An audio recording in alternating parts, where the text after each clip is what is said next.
Let's start the session with a little bit of introduction about myself. मेरा नाम है Anu Gupta, clear JEE long time back. पिछले 15 सालों से जेईई और नीट की कोचिंग दे रहा हूं बच्चों को, और इन 15 सालों में हजारों बच्चों का डॉक्टर या आईआईटी बनने का सपना पूरा करने में मैं अपना योगदान दे चुका हूं। भरपूर उम्मीद मुझे इस बात की बच्चों कि जिस तरीके से मैंने कोटा में रहते हुए इन बच्चों को अपना सपना पूरा करने में हेल्प किया है, वैसे ही आप भी जिस तरीके से मैं यहाँ कोटा में पढ़ाता हूँ वैसे मैं आपको भी अनअकैडमी में पढ़ाता हूँ, यूट्यूब के थ्रू पढ़ाता हूँ, फ्री ऑफ कॉस्ट पढ़ाता हूँ। तो मुझे भरपूर उम्मीद है कि वैसे ही आप भी मेरे एक्सपीरियंस का फायदा उठाएंगे और अपना नाम इन सक्सेसफुल बच्चों की लिस्ट के अंदर लिख के अपना जो आपका जो टारगेट है उसे अचीव करेंगे। ठीक है, तो फिर बिल्कुल तैयार है सारे हमारे बिल्कुल जोशीले फ्यूचर डॉक्टर्स? कैसे हैं बच्चों? चलिए, नहीं रुको, मेरी तबीयत बिल्कुल ठीक है, थैंक यू फॉर आस्किंग, पर ऐसा बिल्कुल भी नहीं है। ठीक है, वाह वाह क्या बात है सॉलिहा जी, आप आ गई आज टाइम पर। इनफैक्ट उल्टा मैं आज गलत टाइम पर आया हूँ, आज मैं प्रदीप सर की जगह आया हूँ क्योंकि प्रदीप सर की शायद थोड़ी सी तबीयत खराब है, तो इस वजह से। ठीक है, तो चलिए कंटिन्यू करते हैं। अच्छा सारे कोटा के टीचर्स हैं, हाँ अब कोटा में बहुत सारी टीचर्स है भी ना। ठीक है, चलिए भाई, अगर आपको हम लोगों से जुड़ना है तो आप ये अनलॉक नीट चैनल ज्वाइन कर लो। इसके ऊपर सारे के सारे आपको नोटिफिकेशन मिल जाते हैं, सारी पीडीएफ भी इसके ऊपर हम लोग अपडेट कर देते हैं बच्चों। अच्छा, दूसरी बात, अनअकैडमी का सब्सक्रिप्शन क्यों लेना चाहिए? कई बार बच्चे मुझसे पूछते हैं कि सर जब आप यहाँ पे यूट्यूब पे हर चीज पूरी पढ़ा ही देते हो तो जरूरत क्या है? What is the requirement of taking a subscription? तो देखो भाई, सब्सक्रिप्शन लेने से क्या होता है कि आपका एक जो डेडिकेशन है वो बढ़ता है, आपकी सिंसियरिटी बढ़ती है, आपकी कंपनी इंप्रूव होती है। जिन बच्चों के साथ बैठ के आप पढ़ रहे हो वो भी बहुत ज़्यादा सिंसियर बच्चे होते हैं। ये 3 मेजर बातें हैं आपकी तरफ से। दूसरी बात, हमारी तरफ से आपको एक्स्ट्रा सर्विसेज मिलती हैं, जैसे कि हम आपके डाउट्स क्लियर करते हैं। एक और एक्स्ट्रा सर्विस होती है, वो है आपकी प्रोफाइलिंग होती है। यहाँ पर प्रोफाइलिंग मतलब किस तरीके के क्वेश्चंस आपने अटेम्प्ट किए, कितने आपसे गलत हुए, कौन से सही हुए, किस तरीके के पर्टिकुलर क्वेश्चंस हैं जो आप लगातार गलत करते हो और कहां पे आपको ज्यादा फोकस की रिक्वायरमेंट है। ये सारी बातें आपको यहां पर पता चलती हैं। ठीक है, कौन सा कोर्स कितने का है और क्या है, ये सब बातें अब हम towards the end of the session कर लेंगे। लेकिन अब हाँ, ये कह सकता हूं मैं, अगर आप लोग 2021 की तैयारी कर रहे हैं तो आप 6 महीने का सब्सक्रिप्शन ले सकते हैं, और अगर आप 2022 या उसके बाद की तैयारी कर रहे हैं तो आप 1 साल या 2 साल का सब्सक्रिप्शन ले सकते हैं। सब्सक्रिप्शन आप कोई सा भी लेंगे, कोड आप आपके अपने अनुसार का ही यूज करेंगे। कोड है ANU, ठीक है, और 10 हटा दिया मैंने। ANU is the code. And अगर आप ये वाला कोड यूज करते हो बच्चों, तो उससे क्या होता है कि आप सीधे मेरी मेंटरशिप में आ जाते हो। एक तो आपको 10% का डिस्काउंट मिलता है, ठीक है, जो अभी थोड़े दिन तक ही 10% है, थोड़े दिन बाद ये 5% रह जाएगा। इसलिए अगर आप सोच रहे हो सब्सक्रिप्शन लेने की तो एज सुन एज पॉसिबल ले डालो। ठीक है, दूसरी बात, इससे आप मेरी मेंटरशिप में आ जाते हो तो क्या पढ़ना है, मेरे 15 साल के एक्सपीरियंस का फायदा उठा सकते हैं आप कि क्या पढ़ना है, कैसे पढ़ना है, मटेरियल कौन सा होना चाहिए, स्ट्रैटेजी क्या होनी चाहिए, टाइम मैनेजमेंट कैसे करना है, कौन सा सब्जेक्ट पहले पढ़ना है, ये सारी की सारी बातें मैं आपको बताता हूं।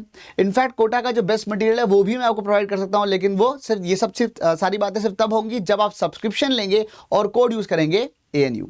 ठीक है, आप आइकनिक सब्सक्रिप्शन भी ले सकते हैं, जिसके अंदर जिन भैया दीदी जिन्होंने टॉप 100 में नीट फोड़ा होगा लास्ट ईयर, जिनसे आप मिलने के लिए बहुत ही ज्यादा आतुर रहते होंगे कि एक झलक मिल जाए, 5 मिनट बात हो जाए, 10 मिनट बात हो जाए, कैसा रहे कि अगर वो भैया दीदी आपको पूरी तरीके से गाइड करने के लिए तैयार हो। ठीक है, और अगर वो पूरी तरह से आपको गाइड करने के लिए तैयार हैं पूरे साल के लिए या जब तक भी के लिए भी आप सब्सक्रिप्शन लेते हो, तो कितना बढ़िया रहे। ठीक है, वो भी पर्सनल कोचिंग।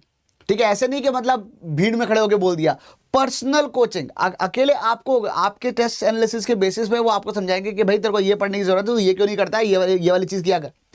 ठीक है, अगर आपको ऐसा कुछ चाहिए तो अनअकैडमी एक्चुअली आपके लिए ऐसे ही कोचेस, पर्सनल कोचेस लेकर आए हैं, जिन्होंने अपना खुद का नीट एक बहुत स्ट्रॉन्ग रैंक पे फोड़ा हुआ है, और इस वक्त वो किसी ना किसी बड़े इंस्टीट्यूट के अंदर, किसी ना किसी हिंदुस्तान के बेहतरीन गवर्नमेंट मेडिकल कॉलेज के अंदर वो पढ़ रहे हैं।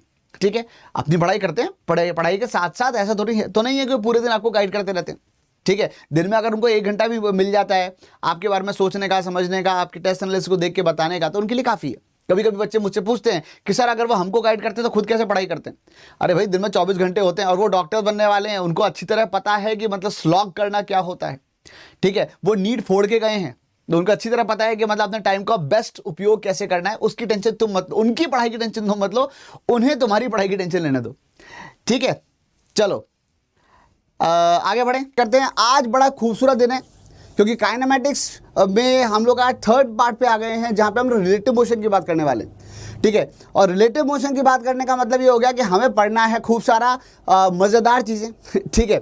और इससे पहले कि हम लोग रिलेटिव मोशन पे आ जाएं, हम लोग छोटी सी बात ये कर लेते हैं, लास्ट क्लास में हम लोगों ने, मैंने आपको कुछ क्वेश्चंस दिए थे करने के लिए, आई होप आप लोगों ने बच्चों को कर लिए होंगे, ठीक है। हाँ, कल बेटा वो कुछ मेरे जो सेटअप है उसमें कुछ प्रॉब्लम आ गई थी स्मार्ट बोर्ड में, तो इसलिए मैं आ जाया हूँ, ठीक है मानशु। अच्छा, और देखे जरा और कौन से बच्चे आए हैं। हेलो हेलो हेलो प्रतीक, हाय शुभम, कैसे हैं आप लोग, हाय अंजलि। चलिए बच्चों, चलो भाई फिर शुरू करते हैं मन। चलो भाई जल्दी से बताओ इस वाले क्वेश्चन का आंसर क्या होगा तुम्हारे हिसाब से। क्वेश्चन पढ़ो फटाफट से बताओ।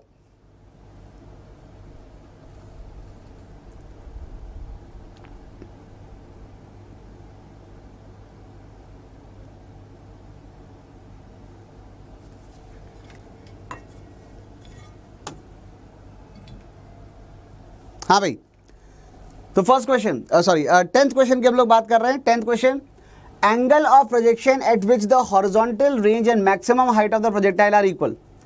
ये तो कहीं देखा देखा सा लग रहा है, ये तो कहीं देखा देखा सा लग रहा है। Angle of projectile for the horizontal range and maximum height, maximum height कितनी होती है बच्चों, मैक्सिमम हाइट होती है यू स्क्वायर, मैक्सिमम हाइट की वैल्यू होती है u square sine square theta bye 2g। और रेंज क्या होती है, रेंज होती है u square sine 2 theta bye g। और ये दोनों इन्होंने कहा बराबर हो गए, बराबर हो गए तो यू स्क्वायर से तो यू स्क्वायर कट गया, एक g से g कट गया, साइन 2 थीटा को 2 साइन थीटा कॉस थीटा लिख दूँ। हालांकि ये वाली बात मैंने शॉर्ट नोट्स में बताई थी और आपको याद होनी चाहिए, लेकिन फिर भी बाय चांस याद ना हो तो साइन थीटा को साइन थीटा से काट दो, इस वाले 2 को उधर ले जाओ और टेन थीटा की वैल्यू आ जाएगी 4, तो थीटा आ जाएगा tan इनवर्स 4, ठीक है। यानी कि आंसर आ जाएगा बच्चों कैलकाटा। जल्दी जल्दी से आंसर लिखते जाना और जो भी आंसर लिखो क्वेश्चन के साथ लिखना बच्चों, ठीक है। क्वेश्चन के साथ आंसर लिखोगे तो ज़्यादा अच्छा रहेगा आपके लिए, ठीक है। नेक्स्ट क्वेश्चन, चलिए नेक्स्ट क्वेश्चन आपकी स्क्रीन पे ये रहा, जल्दी से बताओ बच्चों इस क्वेश्चन का आंसर क्या आएगा। क्वेश्चन है the range of a particle when launched at an angle of 15 degree with the horizontal is 1.5 kilometre. What is the range of the particle when launched at an angle of 45 degree to the horizontal. ये क्या पूछ लिया इन्होंने यार, मतलब sir 15 degree, एक कहाँ गया 15 डिग्री और 45 डिग्री तो फिर भी ठीक है, 15 डिग्री कहाँ क्या कर रहा है इसके अंदर। तो कुछ नहीं है, बेसिक फॉर्मूला जान लो और तो अपने आप सॉल्व करने की कोशिश करते हैं। बेसिक फॉर्मूला क्या होगा, बेसिक फॉर्मूला तो ये हो जाता है कि रेंज होती है u square sine 2 theta by g, यही होती है ना रेंज। तो लगा लो फॉर्मूला इसके अंदर, तो रेंज के लिए u square sine 2 theta by g लिखा, इसका मतलब क्या हुआ यू स्क्वायर, तो ठीक है यू स्क्वायर, और कब है 15 डिग्री, 15 डिग्री का मतलब हो गया साइन 30 हो जाएगा यहाँ पे अपॉन जी की वैल्यू आ रही है 1.5 किलोमीटर, ठीक है। तो इसको मैं 1.5 ही लिख देता हूँ, हमारा आंसर भी 1 किलोमीटर में ही आ जाएगा, ठीक है। तो एक एक्सप्रेशन तो ये वाला आ गया। अब जैसे ही एक एक्सप्रेशन ये वाला आया तो मैं ये कह सकता हूँ ये तो आ गया 1.5, ठीक है भाई। और दूसरी बात यहाँ पे ये आती है कि अगर मैं दूसरे केस में बात करूँ तो अब अगर मैं फिर से रेंज निकालना चाह रहा हूँ नई वाली रेंज, तो उस केस में यू स्क्वायर साइन और 2 थीटा, बाद में थीटा हो गया 45, तो 2 थीटा हो गया 90 अपॉन जी। और जैसे ही मैंने यहाँ पे लिखा तो रेंज की वैल्यू आ गई यू स्क्वायर बाय जी, तो यू स्क्वायर बाय जी तो निकालना है बस यहाँ पे बेसिकली, ठीक है। तो ये तो हमारी नई वाली रेंज है यू स्क्वायर बाय जी। और साइन 30 की वैल्यू क्या होती है, वो तो हाफ होती है, 2 को उधर लेके चले जाओ, यानी कि यू स्क्वायर बाय जी, या जिसे हम लोग रेंज बताना चाहते हैं उसकी वैल्यू आ जाएगी 3 किलोमीटर। देखो जरा 3 किलोमीटर के ऑप्शन में क्या, बिल्कुल है, तो आंसर हो जाएगा बॉम्बे। समझ में आ गई बच्चों, बहुत बढ़िया। चलिए आगे बढ़ते हैं।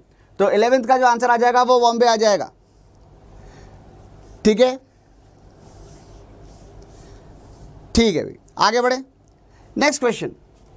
अगला क्वेश्चन यहाँ पे ये है, height y and the distance x along the horizontal plane of a projectile can be on a certain planet with no surrounding atmosphere are given by y equal to 8। ये आ गया y, और y ऐसे दे रखा है और x ऐसे दे रखा है, ठीक है सर, ठीक है। Time in seconds, the velocity with which the projectile is projected is, ठीक है। तो बेसिकली अगर x दे रखा है 60 के बराबर, तो अगर इसका मतलब वही अंकल इधर और आंटी इधर, याद आ रहा है अंकल आंटी, ठीक है, तो अंकल इधर ये y हो गया और ये x हो गया और ये अंकल आंटी आ गए, और ये अगर 60 के बराबर दे रखा है, इसका मतलब मैं ये कह सकता हूँ vx जो है वो 6 मीटर पर सेकेंड है। ठीक है, और y दे रखा है 80 minus 5t square. 80 minus 5t square को अगर मैं वर्टिकल डायरेक्शन में ऐसे यूडी प्लस हाफ टी स्क्वायर से कंपेयर करूं तो y is equal to 8t minus 5t square. और वैसे अगर मैं अंकल की बात कर रहा हूं, कहाँ है अंकल, ये रहे हमारे अंकल। ठीक है, तो अगर मैं अंकल से कंपेयर करूंगा तो क्या आएगा, अंकल से अगर मैं कंपेयर करूंगा तो y की वैल्यू आ जाएगी S equal to u t plus half t square. तो यानी कि u t minus half a t square, क्योंकि वो कौन सा प्लैनेट हमें पता नहीं है, एक्सेलेरेशन नीचे होगी इतना पक्का है, कितनी होगी पता नहीं है, तो मैं ए की वैल्यू जी नहीं डाली है। ठीक है, वैसे अगर कंपेयर किया जाए तो ये आई या 5 ही रहा है, a/2 की वैल्यू 5 ही आ रही है। कंपेयर अगर हम करते हैं तो u की वैल्यू तो 8 आ रही है और a/2 की वैल्यू 5 आ रही है, और इसका मतलब ये हो गया कि एक्सेलरेशन एक्चुअली जो आ रही है वो एक्सेलरेशन एक्चुअली 10 ही आने वाली है, और इसका मतलब धरती की ही बात हो रही थी, धरती जैसे ही किसी प्लैनेट की बात हो रही थी, और जो u है या जो अंकल की जो इनिशियल वेलोसिटी थी वो 80 आ रही है। ठीक है, अंकल की जो इनिशियल वेलोसिटी थी वो 80 आ रही है। समझ में आ गई वाली बात बच्चों? तो इसका मतलब हम ये कह सकते हैं कि ये जो आ जाएगा, ये आ जाएगा u की वैल्यू 8 आ जाएगी, और आंसर यहाँ पे क्या पूछा हुआ था, velocity with which the particle is projected is, तो वर्टिकल वेलोसिटी तो आ गई u, अंकल की वेलोसिटी u और आंटी की वेलोसिटी 6, अंकल की वेलोसिटी u और आंटी की वेलोसिटी 6, सॉरी अंकल की वेलोसिटी 8 और आंटी की वेलोसिटी 6, 8 है, 8 इधर है, 6 इधर, तो कुल मिला के कितनी वेलोसिटी से फेंका गया, अगर ऊपर की तरफ 8 से उछाला था और हॉरिजॉन्टली 6 से फेंका था तो कितनी वेलोसिटी से फेंका गया, इसका मतलब 10 मीटर पर सेकंड से। तो 8 स्क्वायर प्लस 6 स्क्वायर का रूट लेंगे तो आंसर आ जाएगा 10 मीटर पर सेकंड, यानी कि 12th का आंसर आ जाएगा कलकत्ता। ठीक है बच्चों, आंसर क्वेश्चन समझ में आ रहे हैं क्या? आंसर लिखते जाओ 12th क्वेश्चन आंसर क्या आ जाएगा बच्चों, कलकत्ता आ जाएगा। चलिए 13th क्वेश्चन, चलो जल्दी से बताओ, फटाफट बताओ बच्चों, इसका आंसर क्या आ रहा है आपके हिसाब से, बिल्कुल तीव्र गति से बताना। A cricketer hits a ball with a velocity of 25 meters per second at an angle 60 degree above the horizontal। ठीक है, तो एक क्रिकेटर ने बॉल को हिट किया 60 degree above the horizontal with a velocity 25 metres per second. ठीक है भाई साहब, how far above the ground it passes over a fielder 50 metre from the bat. अब यहां से 50 मीटर की दूरी पे एक फील्डर खड़ा हुआ था, यहां से 50 मीटर की दूरी पे एक फील्डर खड़ा हुआ था, उसके कितनी ऊपर से बॉल गुजरेगी ये पूछा गया है। तो अगर इसके ऊपर से बॉल गुजरने वाली तो बॉल की बुम में गिर गई, तो अगर बॉल अगर यहां से जा रही है तो इसके कितनी ऊपर से गुजरी ये पूछा जा रहा है। कैसे निकालेंगे इस क्वेश्चन को? ठीक है, और ये हम ये अज्यूम करके चल रहे हैं कि फील्डर की हाइट भी बहुत कम है, मतलब ऑलमोस्ट 0 है, और जो बैट्समैन ने भी ऑलमोस्ट ये लिखा हुआ है, assume that the ball is struck very close to the ground. ठीक है, मतलब बिल्कुल हेलीकॉप्टर शॉट मारा, मतलब धोनी ने, मतलब बिल्कुल नीचे से उठा के, तो ऑलमोस्ट यॉर्कर आ रही थी, बिल्कुल बॉल बिल्कुल बैट पे आ रही थी नीचे, और यहीं से उठा के मार दिया, यहीं से उठा के मारा तो उछल गई बॉल, और अगर बॉल उछल गई तो ये यहाँ से ऊपर उछल गई। अब क्वेश्चन ये पूछ रहे, बताइए ये वाली हाइट कितनी है, ये पूछा जा रहा है। तो कैसे पता करोगे भाई? सिंपल सी बात यहाँ पे ये हो गई कि जो वेलोसिटी है, वेलोसिटी के कॉम्पोनेंट्स देख लेते हैं हम लोग पहले। ठीक है, तो अगर आप वेलोसिटी के कॉम्पोनेंट्स देखेंगे तो क्या नजर आएगा? वेलोसिटी के कॉम्पोनेंट्स देखेंगे तो हम ये कह सकते हैं कि इस वेलोसिटी के 2 कंपोनेंट हो जाएंगे भाई, एक तो ये वाला कंपोनेंट हो गया ऊपर वाला, एक हॉरिजॉन्टल कंपोनेंट हो गया। ये हो गया 25 cos 60 यानी कि 25/2 मीटर पर सेकेंड, और वर्टिकल वेलोसिटी हो गई 25/2 इंटू √3 यानी कि 25 sin 60। 25 sin 60 का मतलब क्या हो गया? 25 इंटू √3/2, तो ये आ गया 25 √3/2। सिंपल सी बात ये है कि बॉल को यहाँ से यहाँ तक जाने में समय कितना लगेगा? भाई 50 मीटर दूर आदमी खड़ा है, ठीक है, अगर 50 मीटर दूर आदमी खड़ा है तो जो टाइम टेकन होगा वो हो जाएगा डिस्टेंस अपॉन वेलोसिटी। डिस्टेंस है 50, वेलोसिटी है 25/2, हॉरिजॉन्टल वेलोसिटी, आंटी की वेलोसिटी 25/2, और ये आ गया 4 सेकेंड। यानी कि बॉल को यहाँ से यहाँ तक जाने में, बॉल को एक्चुअली यहाँ से यहाँ तक जाने में लगेंगे 4 सेकेंड। 4 सेकेंड में बस ये देख लो कि अंकल कितनी हाइट पे पहुँचे। 4 सेकंड में अंकल कितनी हाइट पे पहुंचे, बस इतना सा पता करना है। तो उसके लिए हम लोग क्या करेंगे, अंकल के लिए लगाएंगे s equal to u d plus half t square. तो यहाँ पे लगाते हैं y is equal to u हो गया 25√3/2 into 4 minus half g t square, g हो गया 10 इंटू 4 का स्क्वायर। ठीक है, एक 2 से यहाँ पे 4 स्क्वायर था ना, 4 16, तो ये हो गया 8, यहाँ पे आ गया 80 यहाँ पे आ गया, और ये 2 यहाँ कट गया, और ये आ गया, ये आ जाएगा 50√3 माइनस 80, जिसको आप सॉल्व करोगे तो वो अप्रॉक्सीमेटली 11.6 किलोमीटर्स आ जाता है, सॉरी 11.6 मीटर्स आ जाता है। ठीक है, तो ये इसकी वैल्यू आएगी वो 11.6 मीटर्स हो जाएगी अप्रॉक्सीमेटली, और ये हो जाएगा हमारा आंसर 11.6 मीटर्स। तो यानी कि आंसर आ जाएगा कैलकाटा। समझ में आ रही है बच्चों ये वाली बातें? ठीक है, चलिए आगे बढ़े। Next question is 14th question. A ball is projected with a kinetic energy E at an angle of 45 degree with the horizontal at the highest point during the flight the kinetic energy will be. बहुत ही मतलब कितना लोकप्रिय सवाल है यार, ये कितना लोकप्रिय सवाल है। PMT 94, CBSE 97, 2001, CBSE में 2 बार आ चुका है, PMT में 2 बार आ चुका है, AIEEE में आ चुका है, पंजाब PMT, उड़ीसा PMT, मतलब काफ़ी मतलब लोकप्रिय सवाल रह चुका है। क्वेश्चन बिल्कुल छोटा सा है, और वो ये है कि अगर एक पार्टिकल को प्रोजेक्ट किया गया with a kinetic energy E, तो जब वो टॉप मोस्ट पॉइंट पे होगा तो एनर्जी कितनी होगी, बस ये पूछ रहे हैं। At an angle theta, angle दे रखा है 45 डिग्री, 45 डिग्री पे प्रोजेक्ट किया गया था। तो कैसे निकालोगे, बहुत सिंपल सी बात है। अगर 45 डिग्री पे प्रोजेक्ट किया गया था तो हम ये कह सकते हैं कि अगर इसकी वेलोसिटी v थी तो हाफ m v स्क्वायर की वैल्यू E दे रखी है, और टॉप मोस्ट पॉइंट पे जो वेलोसिटी है वो बस v cos 45 रह जाएगी, बस आंटी की बचेगी, अंकल की तो वेलोसिटी 0 हो गई। तो अगर सिर्फ आंटी की वेलोसिटी बची v cos 45, इसका मतलब मैं ये कह सकता हूँ हाफ m v cos 45 का होल स्क्वायर, ये आ जाएगी नई वाली एनर्जी। ठीक है, इसमें से हाफ m v स्क्वायर तो हो गया cos 45 1/√2 होता है, तो ये हो जाएगा half m v square into 1/√2 का होल स्क्वायर। ये बन गया E डैश, जिसमें से ये जो मसाला है ये तो E है स्वयं साक्षात, और यहाँ से पता चल रहा है E डैश की वैल्यू आ गई E/2, यानी कि E डैश बन गया E/2। E/2 मतलब E/2 ऑप्शन में है क्या? बिल्कुल है, तो यानी कि बॉम्बे हो जाएगा इस क्वेश्चन का सही आंसर। समझ में आ रही है बच्चों सबको ये वाली बातें? चलो 15वां क्वेश्चन, नेक्स्ट क्वेश्चन जल्दी से बता दो। Horizontal range is 4 times the maximum height attained by a projectile, then the angle of projection is. Horizontal range 4 times है, ठीक है, हॉरिजॉन्टल रेंज जो है वो 4 टाइम्स है मैक्सिमम हाइट के। मैक्सिमम हाइट क्या होती है, आज ही किया ऐसा क्वेश्चन हमने, u square sine square theta bye 2g, ये तो हो गई मैक्सिमम हाइट। और horizontal range is 4 times maximum height, यानी कि 4 टाइम्स मैक्सिमम हाइट है हॉरिजॉन्टल रेंज। जो हॉरिजॉन्टल रेंज क्या होती है, u square sine 2 theta bye g। काटो पीटो छोड़ना नहीं कुछ भी, तो काटने में मजा तो बहुत आता है।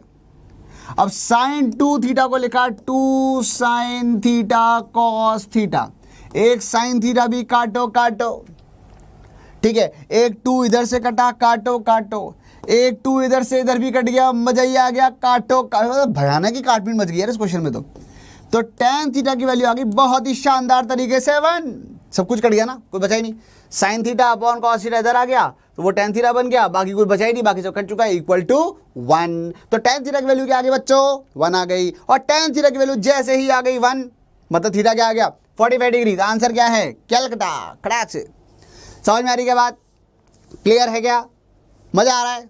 चलो ठीक है, अगला क्वेश्चन अटेम्प्ट करते जाओ, आंसर लिखते जाओ, ठीक है। आंसर नहीं लिख रहे बच्चे, हाँ लिख तो रहे, ऐसी बात नहीं, हाँ, और थोड़े ज़्यादा बच्चे पार्टिसिपेट करो और आंसर लिखो, ठीक है। Next question, 2 bodies are projected with the same velocity. If one is projected at an angle 30 degree and the other at an angle of 60 degree to the horizontal, the ratio of the maximum heights reached is।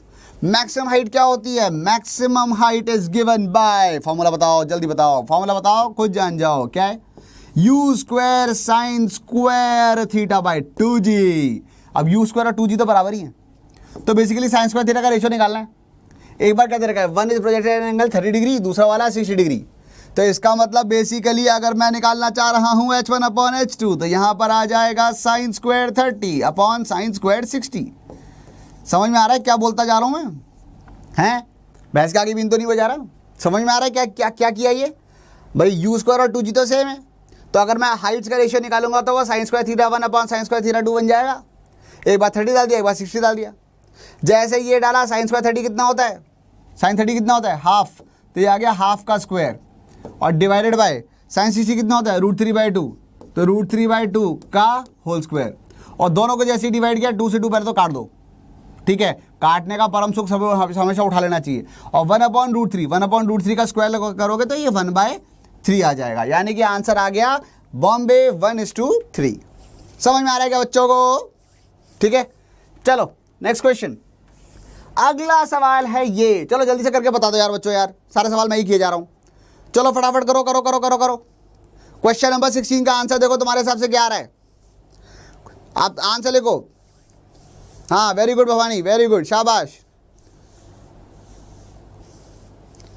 हाँ hello संयम, हाय, कैसे हो आप? हाय साहिल। हाँ भाई answer लिखो फटाफट इसका।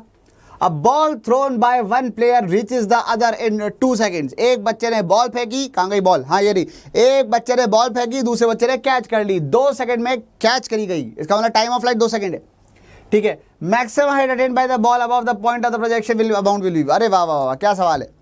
हो सकता है आपको देखने में लगे अरे बाप रे ये सवाल क्या है ये, एक बच्चे ने बॉल उछाली, वो वहां जाके लैंड कर गई, और टाइम ऑफ फ्लाइट जो दे रखा है वो 2 सेकंड दे रखा है। सिर्फ इतनी सी बात के बेसिस पे इन्होंने आपसे पूछ लिया कि आप तो ये बताओ मैक्सिमम हाइट कितनी थी। तो सही बात है, क्योंकि अगर आपको टाइम ऑफ फ्लाइट दे रखा है, इसका मतलब आपको अंकल के बारे में इंफॉर्मेशन दे रखी है, ठीक है। हम ये बात तो पक्के तौर पे जानते हैं कि कितनी जोर से उछाला गया था। और अब आई होप आपको वो वाली ट्रिक समझ में आ जाए, आई होप आपको ये बात समझ में आती है खट से इसको देखते के साथ ही कि 10 मीटर पर सेकंड से उछाला गया था। ये ट्रिक मैंने आपको बताई थी पिछली वाली क्लास के अंदर कि कितनी जोर से उछाले। भाई सिंपल सी बात ये है कि एक्सेलरेशन ड्यू टू ग्रेविटी नीचे की तरफ 10 मीटर पर सेकंड स्क्वायर होती है, और 10 मीटर पर सेकंड स्क्वायर नहीं बोलते उसे, 10 मीटर पर सेकंड बोलते हैं। 1 सेकंड में 10 मीटर पर सेकंड वेलोसिटी कम हो जाती है। अगर ये ऊपर जाके नीचे आई 2 सेकंड में, आंटी भागी भागने दो, पर अंकल अगर ऊपर जाके नीचे आए 2 सेकंड में, इस बात का मतलब क्या हुआ, अगर अंकल ऊपर जाके नीचे आए हैं 2 सेकंड में, इस बात का मतलब यह है कि 1 सेकंड जाने का और 1 सेकंड वापस आने का। और अगर 1 सेकंड है जाने का, 1 सेकंड है वापस आने का, तो इसका मतलब ये 10 मीटर पर सेकंड से उछाले गए थे, तभी तो 1 सेकंड में रुक गए। समझ में आ रही बात? 10 मीटर पर सेकंड से उछाले गए थे, तभी 1 सेकंड में रुक गए। और इस बात का मतलब यहाँ पे ये हो गया कि ऊपर की तरफ वेलोसिटी 10 मीटर पर सेकंड थी। अगर आपको अच्छा लगे तो ठीक है, नहीं तो वैसे कोई खास बात नहीं है। हम v = u+at भी लगा सकते हैं, v = u+at भी लगा सकते हैं वर्टिकल डायरेक्शन में, या s = ut + ½ भी लगा सकते हैं वर्टिकल डायरेक्शन में। उससे भी आपको पता चलेगा कि जो इनिशियल वेलोसिटी वो 10 थी।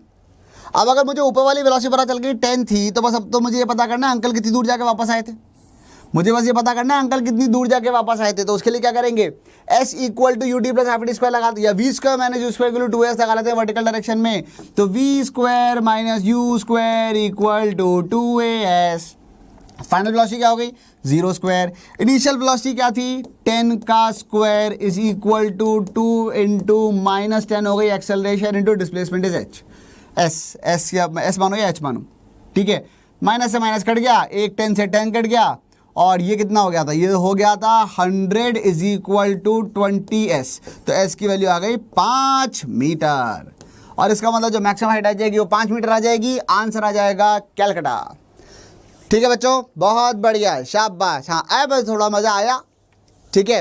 मतलब जब जो आपकी जो चैट हो, चैट के अंदर जब सही आंसर भरे होते हैं, देख के बड़ी खुशी होती है। ठीक है बच्चों, चलो नेक्स्ट क्वेश्चन देखते हैं। 18वां सवाल। For a given velocity a projectile has the same range r for 2 angles of projection. If t1 and t2 are times of flight in the 2 cases, then. तो for a given velocity a projectile has the same range. Same range का मतलब क्या हो गया बच्चों, same range का मतलब क्या हो गया, सेम रेंज पहली बात तो r दे रखी है, वो सेम रेंज का मतलब क्या हुआ, सेम रेंज का मतलब ये हो गया, हम ये कह सकते हैं r की वैल्यू u² sin 2θ/g होती है। सेम रेंज का मतलब हो गया एक एंगल अगर थीटा है तो दूसरा एंगल 90 माइनस थीटा है, ठीक है। टाइम ऑफ फ्लाइट की बात करूं तो T1 आ जाएगा 2u साइन थीटा बाई जी, ठीक है। ऊपर वाली velocity u sine theta by g हो गया जाने का टाइम, और ट्वाइस कर दो क्योंकि वापस भी उतने टाइम में आएगी, तो वैसे या सीधा आप फॉर्मूला भी याद रख सकते हो। तो 2u साइन थीटा बाई जी ये हो गया T1, और T2 की वैल्यू क्या आ जाएगी, वो आ जाएगी 2u कॉस थीटा बाई जी। अब ये कॉस थीटा कहाँ से आ गया, साइन ऑफ 90 माइनस थीटा डाल दिया दूसरे वाले केस के अंदर, ठीक है। अब सिंपल सी बात ये है कि ये T1 T2 के बारे में बात कर रहे हैं, तो एक काम करो T1 T2 मल्टीप्लाई करो, मल्टीप्लाई। जैसे ही मैंने T1 T2 निकालने की कोशिश करी तो T1 इंटू T2 की वैल्यू कितनी आएगी बच्चों, T1 इंटू T2 की वैल्यू जैसे मैंने निकालने की कोशिश करी तो ये हो जाएगी 4u square sine theta cos theta upon g square. तो 4u square sine theta cos theta upon g square आ गया। और अगर मैं रेंज की बात कर रहा हूं तो रेंज तो होती है u square sine 2 theta by g. In fact एक काम करते हैं, यहां से एक 2 चुरा लेते हैं, यहां से एक 2 चुरा लेते हैं और उसको वहां डाल देते हैं, ठीक है। इस 2 के साथ क्लब कर देते हैं, तो यहाँ 2 साइन थीटा कॉस थीटा को तो बन जाएगा साइन 2 थीटा, तो यह आ जाएगा 2u square sine 2 theta by g square, ठीक है। और जी एक कांस्टेंट होता है, इस एक जी को अलग कर लेते हैं, तो अगर आप देखो u square sine 2 theta by g बन गया, u square sine 2 theta by g तो खुद ही r होता है। इसका मतलब पता चला कि T1 T2 की वैल्यू आ गई 2 रेंज बाय जी। इसका मतलब T1 T2 रेंज के डायरेक्टली प्रोपोर्शनल आ गया, आंसर हो गया बॉम्बे। बहुत बढ़िया, समझ में आ रही है बच्चों सबको ये वाली बातें। नेक्स्ट क्वेश्चन देखिएगा, अगला सवाल है ये वाला। A ball is projected upwards from the top of a tower with a velocity of 50 metre per second making an angle 30 degree with the horizontal height of the tower 70 metre, ये 70 metre. अच्छा, after how many seconds from the instant of the throwing will the ball reach the ground. Pretty simple question. Question में ये दे रखा है कि भैया ऐसा है, एक दीवार थी और दीवार के ऊपर से एक पार्टिकल को फेंक दिया। किधर फेंका, 30 डिग्री विद द हॉरिजॉन्टल, ठीक है, और अपवर्ड फेंका है, लिखा हुआ है प्रोजेक्टेड अपवर्ड्स, ठीक है। DPMT 2004 में आया हुआ सवाल है, ठीक है। और एक पार्टिकल को ऐसे प्रोजेक्ट किया गया इस तरीके से, ठीक है, और हॉरिजॉन्टल से जो एंगल था वो आ रहा था 30 डिग्री। अगर ये वाला एंगल आ रहा था 30 डिग्री और पार्टिकल को फेंका कितनी वेलोसिटी से फेंका, 50 मीटर पर सेकंड से, 50 मीटर पर सेकंड से पार्टिकल को रवाना कर दिया गया। तो उस केस में क्या होगा, उस केस में अगर मैं बॉल की हालत देखूं तो बेचारी बॉल जो है वो बूम ऐसे जाके नीचे गिर जाएगी, ये ज़मीन हो गई, ठीक है। अगर वो इस तरीके से जाके गिर गई, क्वेश्चन ये पूछा जा रहा है कितनी देर बाद वो धरती पे पहुंचेगी। तो यहाँ पे ऑब्वियसली हम लोग इस बात से कोई मतलब नहीं है हमको कि हॉरिजॉन्टल वेलोसिटी मतलब हॉरिजॉन्टल वेलोसिटी क्या है, उस बात से कोई मतलब नहीं है। We are only concern about uncle not aunty. भाई अंकल ऊपर जाके नीचे आके गिर गए, तो इसका मतलब अगर मैं देखूं अंकल की वेलोसिटी क्या थी 50 साइन 30, 50 साइन 30, यानी कि ऊपर की तरफ वेलोसिटी होगी 25 मीटर पर सेकेंड। आंटी की भी कुछ हो जाएगी, मैं लिख नहीं रहा, 50 cos 30, चलो लिख देता हूँ यार, 25√3 आ जाएगी वो, ठीक है। पर मुझे उससे मतलब नहीं है, मुझे सिर्फ इस बात से मतलब है कितनी देर में नीचे गिरेगा, टाइम ऑफ फ्लाइट निकालना है। तो यहाँ पे हम लोग लिखेंगे s = ut + ½ t स्क्वायर, ठीक है। s = वर्टिकल डायरेक्शन में ut + ½ at स्क्वायर। तो डिस्प्लेसमेंट कितना आया ऊपर से लेकर नीचे तक जाते टाइम, ये 70 मीटर की बिल्डिंग। तो जो डिस्प्लेसमेंट हुआ, यहां से ऊपर गए मानता हूं, फिर नीचे गए मानता हूं, लेकिन डिस्प्लेसमेंट तो नीचे की तरफ 70 ही हुआ, तो वो -70। Initial velocity was 25 upwards, time निकालना है +½ एक्सेलरेशन हो जाएगी -10 × t स्क्वायर। तो खट से बेसिकली हमको एक क्वाड्रेटिक इक्वेशन मिल गई, उसको सॉल्व करना है। उसमें से भी काफ़ी कुछ तो कैंसिल होता हुआ नजर आ रहा है मुझे तो यहाँ पे, क्योंकि ये हो जाएगा 70 = चलो -70 = 25t - 5t स्क्वायर, ठीक है। और उसमें जो 5 होगा वो 5 कटा सब जगह से, ठीक है। ये 5 यहाँ से कटा, इस 5 को कटा के इसने 5 बनाया, और उसी 5 ने यहाँ पे इसको जो काटा 70 को, तो वो ये 14 आ गया, ठीक है। तो t square minus 5t minus 14 equal to 0। Quadratic जो बनेगी वो t square minus 5t minus 14 equal to 0। ठीक है क्या? T square minus 5t minus 14 equal to 0, ये बन जाएगी इसकी क्वाड्रेटिक इक्वेशन। और इस क्वाड्रेटिक इक्वेशन को सॉल्व करेंगे तो तो इसको टाइम के लिए सॉल्व किया जा सकता है, वही minus b plus minus under root b square minus 4ac upon 2a से सॉल्व कर सकते हैं इसको। आई होप आपको क्वाड्रेटिक इक्वेशन सॉल्व करनी आती होगी। ठीक है, तो जब आप इसको सॉल्व करोगे बच्चों तो 19 का जो आंसर आ जाएगा वो आ जाएगा 2 सेकंड। मतलब एक रूट पॉजिटिव आएगा, एक रूट नेगेटिव आएगा। नेगेटिव वाला रूट हम लोग रिजेक्ट कर देंगे क्योंकि नेगेटिव टाइम तो नेगेटिव हो नहीं सकता, इसीलिए जो पॉजिटिव वाला होगा वो लिख लेंगे और आंसर आ जाएगा 2 सेकंड। समझ में आ गई बच्चों ये वाली बात? ठीक है क्या? चलिए भाई आगे बढ़ते हैं। Next question is last 20th question आज का। Maximum horizontal range of a projectile है 400 मीटर। मैक्सिमम का मतलब क्या हो गया? इसका मतलब फेंका गया था 45 डिग्री पे। हॉरिजॉन्टल रेंज कौन से एंगल पे मैक्सिमम होती है बच्चों? मैक्सिमम हॉरिजॉन्टल रेंज, ये शब्द सुनते ही आपको ये बात समझ में आनी चाहिए कि हम लोग 45 डिग्री एंगल पे प्रोजेक्ट करने वाले हैं। अगर हम लोग 45 डिग्री एंगल पे प्रोजेक्ट कर रहे हैं तो मुझे यहाँ से ये बात समझ में आती है कि रेंज की वैल्यू u स्क्वायर बाय जी हो जाएगी, और वो दे रखी है कितनी? 400। तो यानी कि u स्क्वायर बन गया 4000। और अगर u स्क्वायर 4000 बन गया तो ठीक है, कितना आ गया ये? 20√2 आ गया। u की वैल्यू 20√2 आ गई। Maximum value of height attained by it will B. ठीक है, अब देखो मैक्सिमम, एक बार मैक्सिमम रेंज दे रखी है, एक बार मैक्सिमम हाइट पूछी हुई है। अब ऑब्वियसली बात है दोनों चीजें एक साथ नहीं होंगी। ठीक है, तो अगर the maximum horizontal range of a projectile is 400 metres, maximum value of height attained by it will be. अच्छा, उसी केस में AFMC 2005 से पूछा गया क्वेश्चन है, तो यहाँ पे हम ये कह सकते हैं कि अगर इसी केस से फेंक दिया तो जो मैक्सिमम हाइट होगी वो पूछी जा रही है, इसी केस की बात कर रहे हैं। तो एच मैक्स क्या होता है? एच मैक्स की जो वैल्यू होती है वो होती है u square sine square theta by g. तो u स्क्वायर तो अभी अभी विश्वसनीय सूत्रों से पता चला 4000 आ रहा था, तो u स्क्वायर की वैल्यू आ गई 4000 मल्टीप्लाइड बाय थीटा 45 डिग्री हो गया, तो साइन स्क्वायर थीटा जो है वो हाफ हो गया, अपॉन जी की जगह 10 आ गया। तो एक 0 से 0 कट गया, ये कहाँ से 2 हो गया, और ये कुल मिला के 200 आ गया। तो यानी कि आंसर आ जाएगा बॉम्बे 200 मीटर्स। बहुत बढ़िया, शानदार तरीके से समझ में आ गया क्या बच्चों? समझ पा रहे हो सारे क्वेश्चंस को? चलिए, तो ये तो हो गए आपके क्वेश्चंस। आई होप आप लोगों ने ये सॉल्व किए थे। अगली जो चीज़ हम करते हैं वो है रिलेटिव मोशन। ठीक है, तो आज हमें जो थोड़ी सी पढ़ाई करनी है बच्चों वो करनी है हमें रिलेटिव मोशन के बारे में। रिलेटिव मोशन क्या होता है? सुनो भाई, रिलेटिव मोशन के ऊपर तो मैं कई घंटे बोल सकता हूं, लेकिन आज हम लोग बहुत घंटे नहीं बोलेंगे। लेकिन मुद्दे की बात यहाँ पर यह है कि थोड़ा सा तो बोल ही सकते हैं, थोड़ी सी गप्पे तो मार ही लेते हैं। तो भाई रिलेटिव मोशन का मतलब क्या है? जब मैं बात करता हूँ रिलेटिव मोशन की तो इसमें दो शब्द हैं, एक है रिलेटिव, दूसरा है मोशन। ठीक है, यहाँ पे दो शब्द है, एक है रिलेटिव, एक है मोशन। मोशन तो मोशन ऐसे ही चल रहा है, फिर रहा है, दौड़ रहा है, जो भी कुछ कर रहा है। पर दूसरा जो शब्द यहाँ पर आता है वो आता है रिलेटिव। रिलेटिव मतलब रिश्तेदार, है ना? रिलेटिव मतलब रिश्तेदार होता है, लेकिन रिश्तेदार यहाँ पे रिश्तेदार क्या कर रहे हैं? रिलेटिव मोशन के अंदर रिश्तेदार क्या कर रहे हैं? तो रिश्तेदारों से यहाँ पे कहने का मतलब ये है कि जब हम बेसिकली इसको आप ऐसे मान के चलो कि जैसे मान लो कि अगर आप हो, ठीक है, और let me just say that I am talking about Rajendra. ठीक है, तो राजेंद्र के बारे में अगर मैंने कहा कि भाई हाँ भाई राजेंद्र जो हैं ये एक मतलब किसी के लिए ये बेटे हैं, ठीक है, किसी के लिए दोस्त हैं, किसी के लिए कंपटीशन है, किसी के लिए दुश्मन है, ठीक है, किसी के लिए ये भाई हैं, किसी के लिए ये क्लासमेट हो सकते हैं। ये एक ही इंसान है, किसी के लिए बॉयफ्रेंड भी हो सकते हैं, मतलब हो भी सकता है।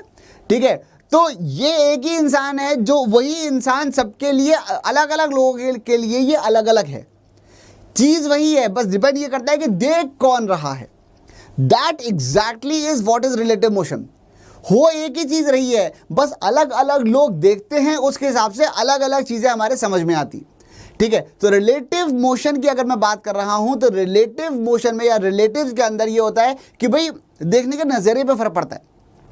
जस्ट वन अनदर एग्जांपल, भाई लास्ट ईयर तक हमको ये लगता था कि भाई अगर मान लो कि मतलब 575 मार्क्स आ रहे नीट के अंदर तो ये बहुत बढ़िया स्कोर है।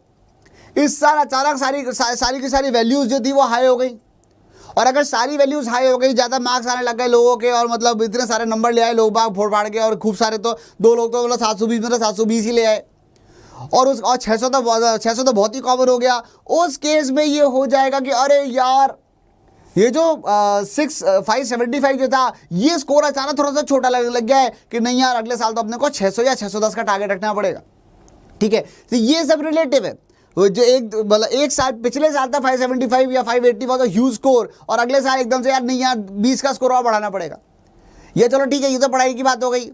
इन जनरल अगर हम यहाँ पे बात करें तो जैसे चलो एक छोटी पढ़ाई से रिलेटेड एक और बात करते हैं। जैसे मान लो कि एक क्लास है, उस क्लास के अंदर 2 लड़कियां हैं, ठीक है, absolutely brilliant girls, absolutely brilliant. भाई मान लो इसमें से हम लोग एक तो अंजलि जी को चुन लेते हैं, और एक और कोई किसी को चुन लेते हैं, कहाँ हैं, एक और यशी जी को चुन लेते हैं। तो भाई 2 लड़कियां हैं, एक है अंजलि जी और एक है यशी जी। ठीक है, अब अंजलि जी हैं और यशी जी हैं, ये 2 एब्सोल्युटली ब्रिलियंट गर्ल्स, एब्सोल्युटली मतलब भयानक ही तेज है यार ये दोनों। एक है अंजलि जी और एक है यशी जी, और ये बचपन से मतलब बिल्कुल मतलब सगी सहेलियाँ, मतलब बिल्कुल मतलब फैमिली फ्रेंड्स, और मतलब भाई साथ ही खेल कूद के बड़े हुए। ठीक है, और बहुत बढ़िया इन लोगों का स्कोर है, सब कुछ बहुत बढ़िया है, बहुत अच्छा चल रहा है। और उस केस में ये होता है कि अगर मान लो कि अच्छा इन लोगों के मार्क्स भी करीब करीब बराबर ही आते हैं, हर जगह पे इन दोनों के मार्क्स ऑलमोस्ट सेम आते हैं। ठीक है, और बस ये है कि पता नहीं कैसे यशी जी के मार्क्स जो है वो अंजलि जी से 1 या 2 मार्क्स हमेशा ज़्यादा आते हैं। यशी फर्स्ट आती है, अंजलि सेकंड आती है क्लास में। और जैसे ही ऐसा हुआ इन दोनों के, मतलब वैसे तो कोई खास बात नहीं, लेकिन अंजलि के दिल में एक छोटा सा ये था खटका कि यार हमेशा तू फर्स्ट आ जाती है, हम दोनों ऑलमोस्ट सेम चीज़ें लिखते हैं, हम लोग मतलब सेम ट्यूशन जाते हैं, सेम स्कूल जाते हैं, साथ ही बैठ के पढ़ाई करते हैं, तू हमेशा 1-2 नंबर ज़्यादा ले आती है और आगे चली जाती है।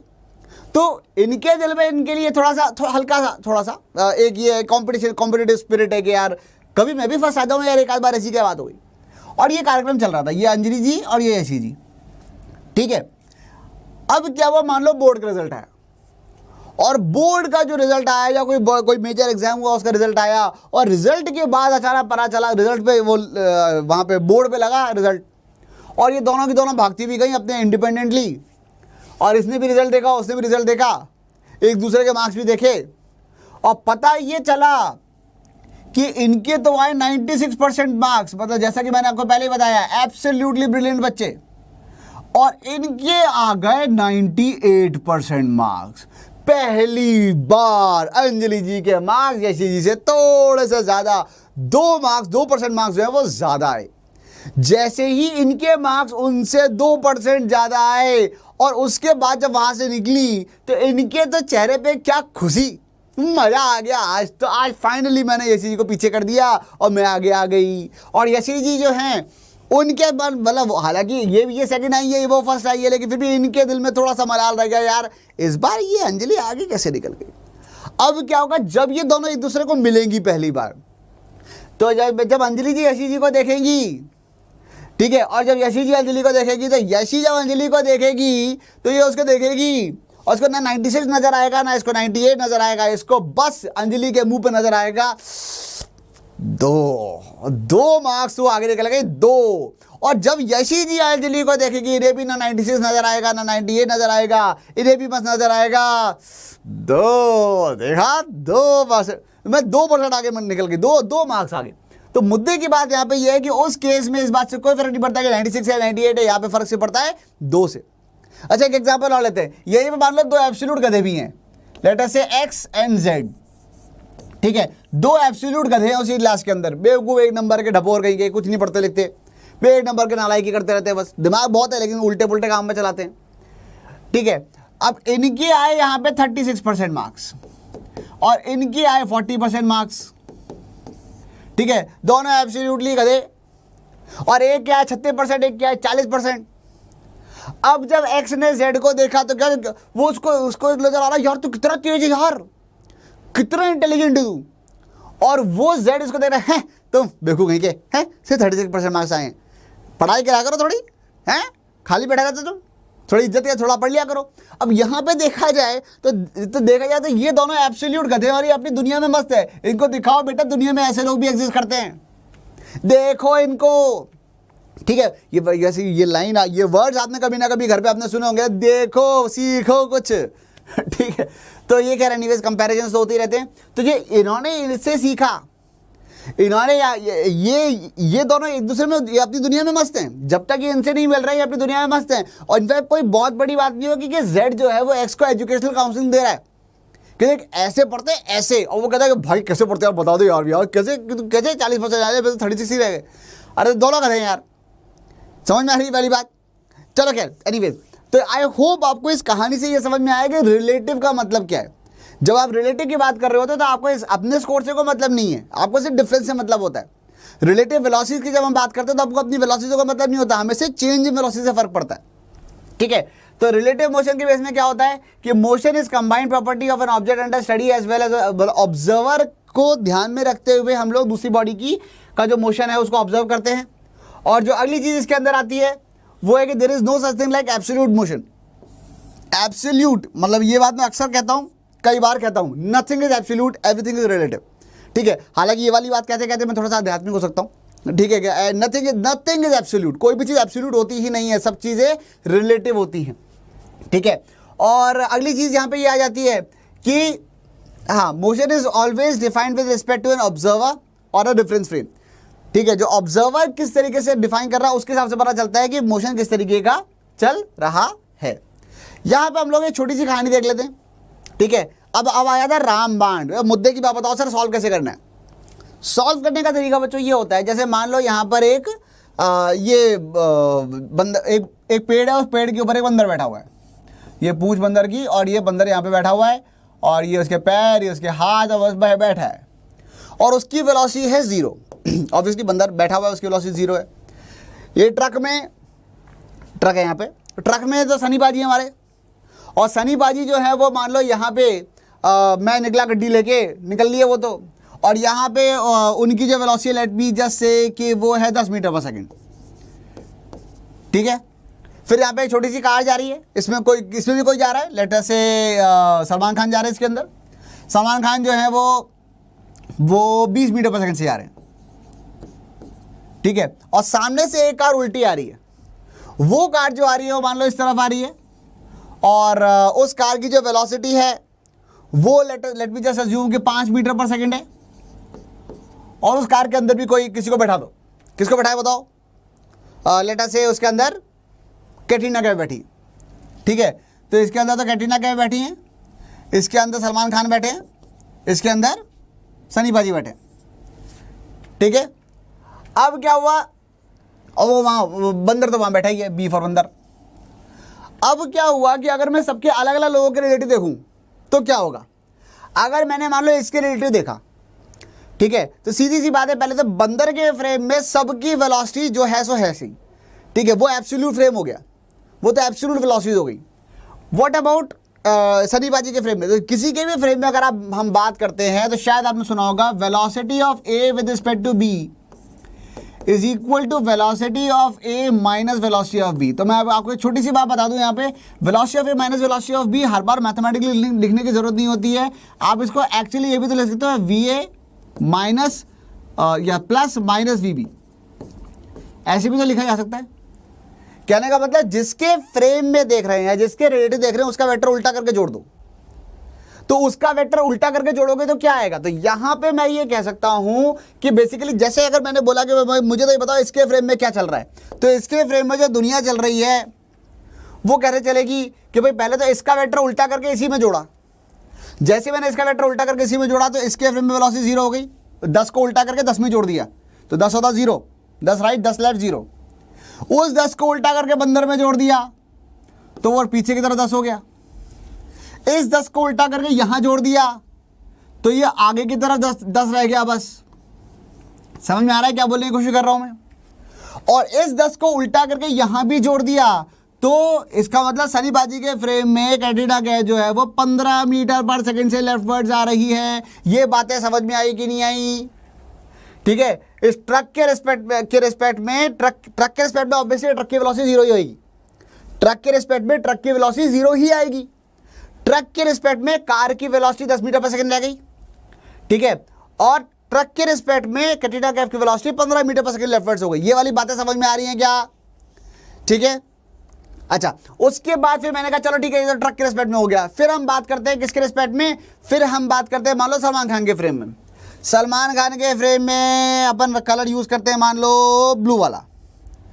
अब इनके फ्रेम में पहले तो ये 20 मीटर पर सेकंड उल्टा करके यहां जोड़ा, तो बंदर जा रहा है पीछे 20 मीटर पर सेकंड से, ठीक है। इस 20 को उल्टा करके यहां जोड़ा तो 10 आगे और 20 पीछे, इसका मतलब इसकी वेलोसिटी हो गई 10 पीछे।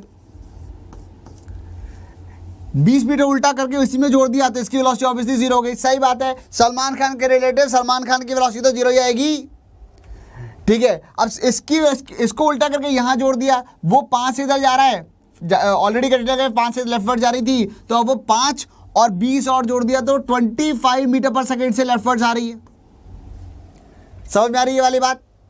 अच्छा, ऐसे ही अगर मैं मान लो कि अब मैं कैटरीना कैफ के केस में बात करूं, ये जो कार आ रही है दूसरी ऑरेंज वाली कार, उसके केस में बात करूं तो चलो कलर भी ये वाला ले लेते हैं। अब जब मैं इसके फ्रेम में लिखना चाहूंगा तो इसका वेक्टर उल्टा करके बाकियों में जोड़ दो, तो जैसे ही मैंने इसका वेक्टर उल्टा करके यहां जोड़ा तो ये तो आ गया 5 मीटर पर सेकेंड, ठीक है। वो वाला वेक्टर को उल्टा करके यहां जोड़ा तो ये ऑलरेडी आगे जा रहा था कितने से? 10 से, तो 10 और 5 ये बन गया 15 मीटर पर सेकेंड। समझ में आ रहा है क्या क्या बातें कर रहा हूं मैं? ठीक है। और जैसे ही इसको इस वाले 5 को उल्टा करके यहां जोड़ा, जो ऑलरेडी 20 था वो 20 बन गया अब 25 मीटर पर सेकेंड। और इसके खुद के फ्रेम में खुद की वेलोसिटी आगे 5 पीछे 5 मिला के बन गया 0। समझ में आ रहा है क्या बच्चों? आपको ये सारी बातें समझ में आ रही हैं क्या? चलिए, हेलो मीनू, कैसे हो आप? चलिए भाई, आगे समझ में आ रही है वाली बातें। इस तरीके से हम लोग रिलेटिव मोशन को आराम से देख लेते हैं, ठीक है। किसी के भी फ्रेम में अगर आपको बात करनी है कोई दिक्कत नहीं है, चुपचाप जाओ सीधे सीधे उसकी जिसके फ्रेम में हम बात कर रहे हैं उसकी वेलोसिटी उल्टी करके वाक्य में जोड़ दो। और ये चीज़ ना सिर्फ वेलोसिटी पे वैलिड है बल्कि ये पोजीशन वेक्टर पे भी वैलिड है, एक्सेलरेशन पे भी वैलिड है। हमें 2 चीज़ देखनी होती है, पोजीशन वेक्टर या एक्सेलरेशन वेक्टर। समझ में आ गई वाली बात? चलिए, अब 1-2 क्वेश्चन कर लेते हैं, ठीक है। चलो एक बार अभी जो क्वेश्चन करने हैं, 1 मिनट रुक जाओ जरा, मैं तो कुछ बढ़िया बढ़िया सवाल ढूंढ लूँ जरा, बढ़िया से शानदार से सवाल। चलिए, तो भाई क्वेश्चन देखते हैं हम लोग।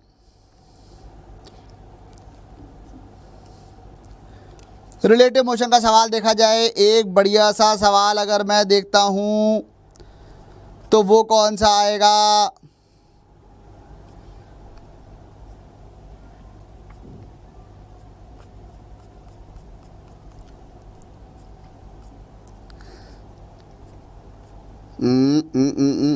मिल गया, ठीक है। क्वेश्चन ये रहा, क्वेश्चन ये है, बढ़िया सा सवाल है बच्चों, ध्यान से सुनना। क्वेश्चन मैं आपसे ये पूछ रहा हूं वो कुछ इस तरीके से कि भाई अगर मान लो एक ऐसे ट्रैक है, ठीक है, एक ये हॉरिजॉन्टल ट्रैक है, ठीक है, यहां पे ए है और यहां पे बी है। जल्दी से सॉल्व करने की कोशिश करना बच्चों, थोड़ा अच्छा से सवाल ले रहा हूं मैं डायरेक्टली, मतलब बिल्कुल आसान वाला सवाल वो अपन ने पीछे वाला जो पिछला जो क्वेश्चन था वो ले ही लिया, ठीक है, कंसेप्ट बताने के लिए। अब क्वेश्चन यहाँ पे ये आता है कि एक ए था जो आगे ऑलरेडी जा रहा था 20 मीटर पर सेकेंड से, और बी नाम की कार चल रही थी उसके आगे आगे 15 मीटर पर सेकेंड से, ठीक है। और इस वाली कार ने ब्रेक लगाने शुरू किए 2 मीटर पर सेकेंड स्क्वायर से, ठीक है। मिनिमम ये वाली कार कितनी जोर से ब्रेक लगाए, ठीक है, इसकी एक्सेलरेशन मिनिमम कितनी हो ताकि ये उसको ठोक ना दे, ठीक है। बिल्कुल, मतलब थोड़ा सा अच्छा क्वेश्चन ले रहे हैं, जैसा कि आपको पता ही है मैं जो रिटन में जो क्वेश्चन लेता हूँ ये थोड़े अच्छे लेता हूँ, फिर उसके बाद जो एक्चुअल जो क्वेश्चन आए हुए होते हैं एग्जाम्स के अंदर वो थोड़े सिंपल होते हैं, ठीक है, क्योंकि मैं चाहता हूँ कि भाई पहले पर एक ऐसा इतना लेवल तक अक्वायर कर ले, कुछ बढ़िया सा शानदार सा लेवल अक्वायर कर लें, ठीक है। तो क्या करेंगे बच्चों इस क्वेश्चन के अंदर? क्वेश्चन में ये दे रखा है कि ये चल रहा है 20 मीटर पर सेकंड से, एक कार आगे चल रही थी 15 मीटर पर सेकंड से, एक कार उसके पीछे पीछे चल रही 20 मीटर पर सेकंड से। पहले ही आगे वाली कार स्लो थी और पीछे वाली कार तेज थी।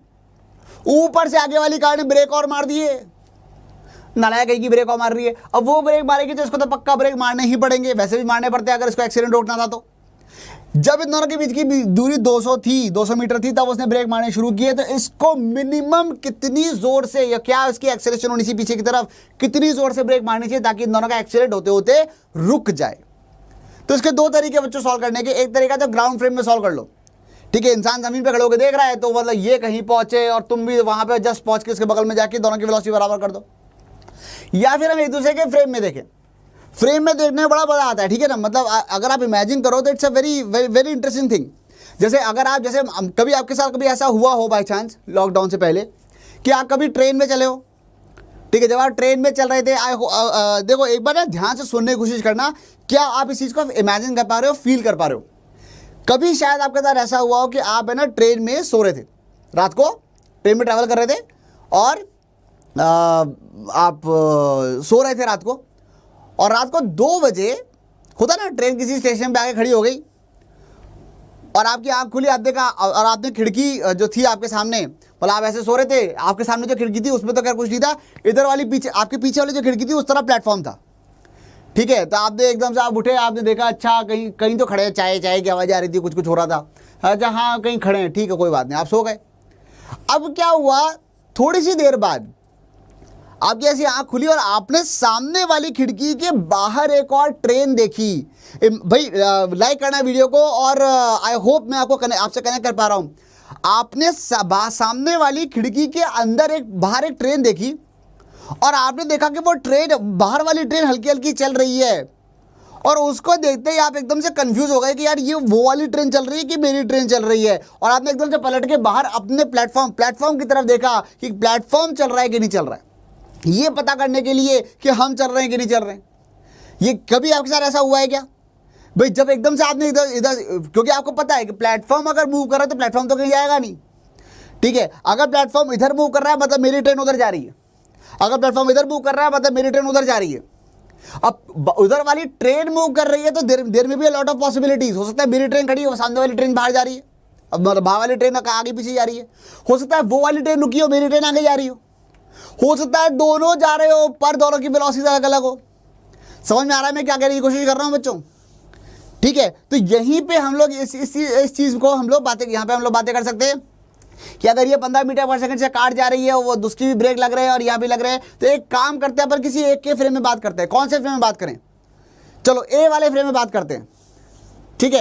अगर ए वाले फ्रेम में बात करते हैं, ए के फ्रेम में आ जाइए, तो ए के फ्रेम में मुझे ये नजर आएगा कि पहले तो इसकी वेलोसिटी उल्टी करके उसमें जोड़ो, तो ए के फ्रेम में मुझे ये नजर आया पूरी कहानी में कि ये रहा बी, ये 20 को उल्टा करके यहाँ पे जोड़ा तो ये पीछे आ रहा है 5 मीटर पर सेकंड से, ये आ रहा है पीछे 5 मीटर पर सेकंड से, तो ये 5 मीटर पर सेकंड से तो पीछे आ रहा है, ठीक है। और क्या हुआ, एक्सेलरेशन इसकी ए थी, अब मुझे नहीं पता वो ए कितना है, लेट मी जस्ट से कि पीछे की तरफ ए थी, तो उसको भी उल्टा करके जोड़ी दो, तो यहां पे पीछे की तरफ 2 और आगे की तरफ ए, तो 2 माइनस ए कह देता हूं पीछे की तरफ। समझ में आ रही है वाली बात। और ए तो खड़ा हो गया, बस ए तो बस खड़ा होकर देख रहा है, अब तो बस बी आके रुकेगा, और अगर हमारा टारगेट ये है कि कोलिजन नहीं होना चाहिए तो बस वो बी यहां पर आके बस यहां आके रुक जाए, ठीक है। जैसे पिक्चरों में होता ना, हिंदी पिक्चरों में, पुरानी पिक्चरों में होता था कि करो वहीं जाकर रुक गई गाड़ी, मतलब बस एक ऑयल टैंकर है, ये कार जा रही है, कार में हीरो हीरोइन बैठे हुए हैं और वो ब्रेक मारते मारते मारते मारते मारते मारते मारते बिल्कुल मतलब 3-4 मिलीमीटर दूर जाके गाड़ी रुकती है, ठीक है। दूर भी नहीं रुकती, उसके बिल्कुल पास में आकर रुकती है कि भाई ड्रामेटिक इफेक्ट देना। तो ऐसे ये वाली जो गाड़ी है वही बस यहाँ आकर रुक गई, ठीक है। तो बस ऐसी कोई यूट्यूब प्लस हाफ डिस्प्ले लगा लो, ठीक है। तो ऐसी कोई यूट्यूब प्लस हाफ डिस्प्ले लगाओगे तो क्या आएगा, डिस्प्लेसमेंट तो हो गया इसका, चलो राइट वर्ड्स को पॉजिटिव मान लेते हैं, या लेफ्ट वर्ड्स को भी पॉजिटिव मान लो यार, सब कुछ तो लेफ्ट वर्ड्स ही दे रखा है। तो एस हो गया प्लस 200, यू कितना हो गया, you t plus half t square, तो यू कितना हो गया, यू हो गया 5, एक मिनट टाइम के लगा रहा हूँ मैं, एक सेकंड रुकना, v square minus u square 2s लगाते हैं क्योंकि टाइम का फैक्टर तो इन्वॉल्व ही नहीं है, तो यहाँ पे आ जाएगा v square minus u square equal to 2as। Final velocity क्या हो गई, 0 स्क्वायर। इनिशियल वेलोसिटी क्या हो गई, इनिशियल वेलोसिटी वाज 5 का square is equal to 2 into acceleration कितनी है, प्लस 2 माइनस ए, और डिस्प्लेसमेंट क्या हुआ, वो हुआ 200। ठीक है क्या? अब बस अब जैसे ही इसको लिखा बाकी तो सॉल्व कर ही लो, तो उसमें कोई खास बात है नहीं। 2 माइनस ए की जो वैल्यू है वो बन जाएगी 2 इंटू, ये क्या आ गया, ये इसको सॉल्व करेंगे तो ये आ गया -25 is equal to -25 upon 2 into 200 is equal to 2 minus a. ठीक है, तो a माइनस 2 की वैल्यू आ गई 25/400। ठीक है, और a की वैल्यू आ गई 2 प्लस 25/400 क्या हो जाएगा, 25, ये 1/16 बस। तो यानी कि एक्सेलेरेशन होनी चाहिए कम से कम, जो इसकी एक्सेलेरेशन होनी चाहिए वो होनी चाहिए 2 plus 1/16 metre per second square. समझ में आ गई बच्चों ये वाली बात? क्लियर है? ठीक है भाई, बहुत बढ़िया, खूबसूरत। तो ऐसे कोई क्वेश्चन आएगा तो कर लोगे क्या? एक सवाल और करें क्या? चलो एक थोड़ा सा ग्रेविटेशन से ये कनेक्टेड क्वेश्चन भी कर लेते हैं एक और, कि भाई मान लीजिए कि अगर एक हॉरिजॉन्टल वो होता, ठीक है, चलिए नेक्स्ट क्वेश्चन ये है कि आप एक प्लेटफॉर्म है, it is moving upwards with velocity 10 metre per second and acceleration of 2 metre per second square. तो भाई एक प्लेटफॉर्म था जो ऊपर जा रहा था 10 मीटर पर सेकंड से with an acceleration of 2 metre per second square. इतनी एक्सेलरेशन से प्लेटफॉर्म ऊपर जा रहा था। A ball is projected from it with an initial velocity of 20 meters per second. A ball is projected from it, यहाँ रही ball, it is projected from it with an initial velocity of 20 meters per second. 20 metre per second से एक ball है इसके ऊपर से उछाल दी गई। ठीक है, तो find the time after which the ball returns to the platform. Find the time after which the ball returns to the platform. तो अब क्या करेंगे हम, किसके फ्रेम में जाना चाहेंगे आप, प्लेटफॉर्म के फ्रेम में या बॉल के फ्रेम में?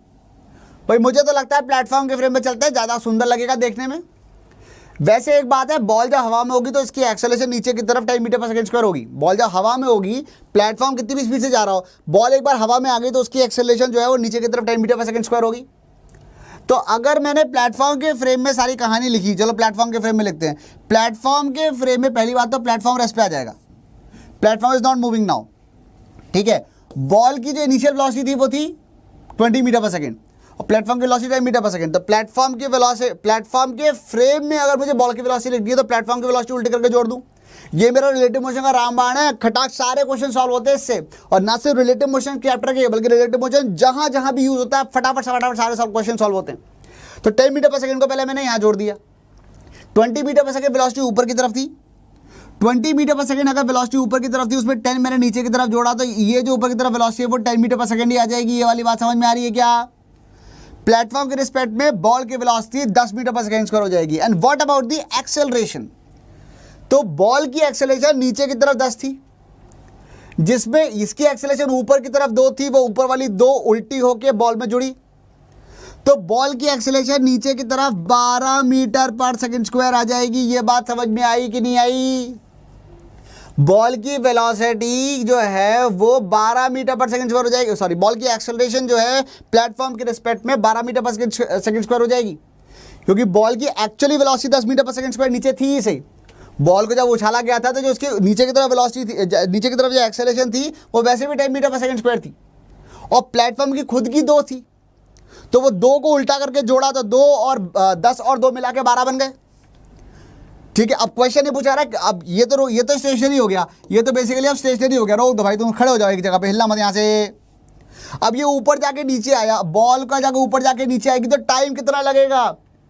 अब आप 2 काम कर सकते हो, इनफैक्ट आप 3 काम कर सकते हो।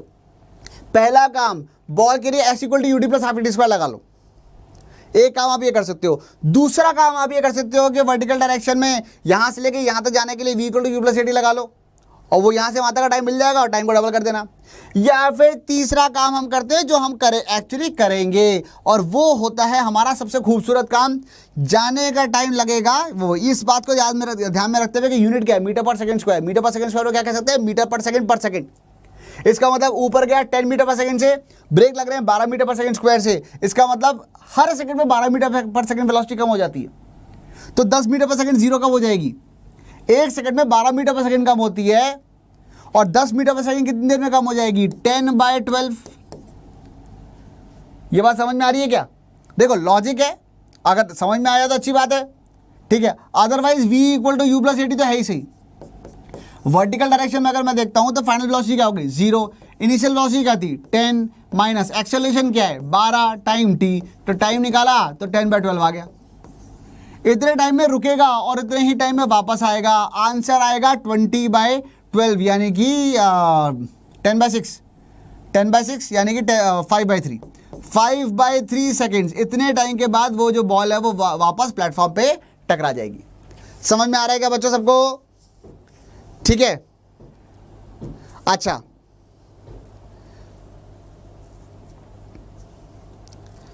समझ में आ गई वाली बात। चलिए भाई आगे बढ़े, नेक्स्ट एक और क्वेश्चन करें क्या? ठीक है, वैसे तो खैर और भी एग्जांपल्स है हमारे पास, वो एग्जांपल्स पे हम लोग आ जाते हैं कि train moves in the north east direction. अब यहाँ पे बस देखो एक बात समझ लो, मुद्दे की बात ये है कि वेक्टर उल्टा करके जोड़ना होता है, ठीक है। अ train moves in a north direction with a speed of 54 km/h। इसको पहले हम लोग मीटर पर सेकंड में कन्वर्ट करना चाहेंगे। Monkey is running on the roof of the train against its motion with a velocity of 18 km/h. With respect to the train, velocity of the monkey as observed by man standing on the ground is, ठीक है। तो मतलब basically ये है कि train है, वो train north direction में जा रही है, उसके ऊपर ये मंकी है, ठीक है। तो हम ये कह सकते हैं कि पहली बात है, इनको अगर मैं किलोमीटर पर आ रहा हूँ और इनको मीटर पर सेकंड में कन्वर्ट करूँ तो क्या आएगा? तो मीटर पर सेकंड में कन्वर्ट करने के लिए क्या करेंगे बच्चों? क्वेश्चन आप चाहें तो इसको अटेम्प्ट करना शुरू करो। कैसे करोगे इसको अटेम्प्ट? सॉल्व करो फटाफट से। पहले तो इसको कन्वर्ट करते हैं, तो इसको कन्वर्ट कैसे करोगे? 54 km/h को, तो उसको कन्वर्ट करने का सिंपल सा तरीका ये है, वैसे तो खैर फैक्टर्स होते हैं, वो फैक्टर में कन्वर्ट कर लो आ जाता है। एक तरीका ये भी है, 54 किलोमीटर को 1000 से लिखा डिवाइडेड बाय 3600 सेकेंड्स, ऐसे भी लिख सकते हो। तो 2 0 यहाँ कट गए और यहाँ पे ये कुछ और कटा, किससे, कौन से नंबर से कटेगा ये? 18 से कट जाएगा। तो 18 2 यहाँ पे आ गए, 18 3 वहाँ पे आ गए, 30/2 यानी कि ये आ गया 15 मीटर पर सेकेंड। ऐसे ही इसको 18 km/h को कन्वर्ट करेंगे तो क्या आएगा? 18 km/h तो 18,000 मीटर्स पर आवर, आवर हो गया 3600 सेकेंड्स। तो ये 2 0 यहाँ पे कट गए और ये आ गया 5 मीटर पर सेकेंड।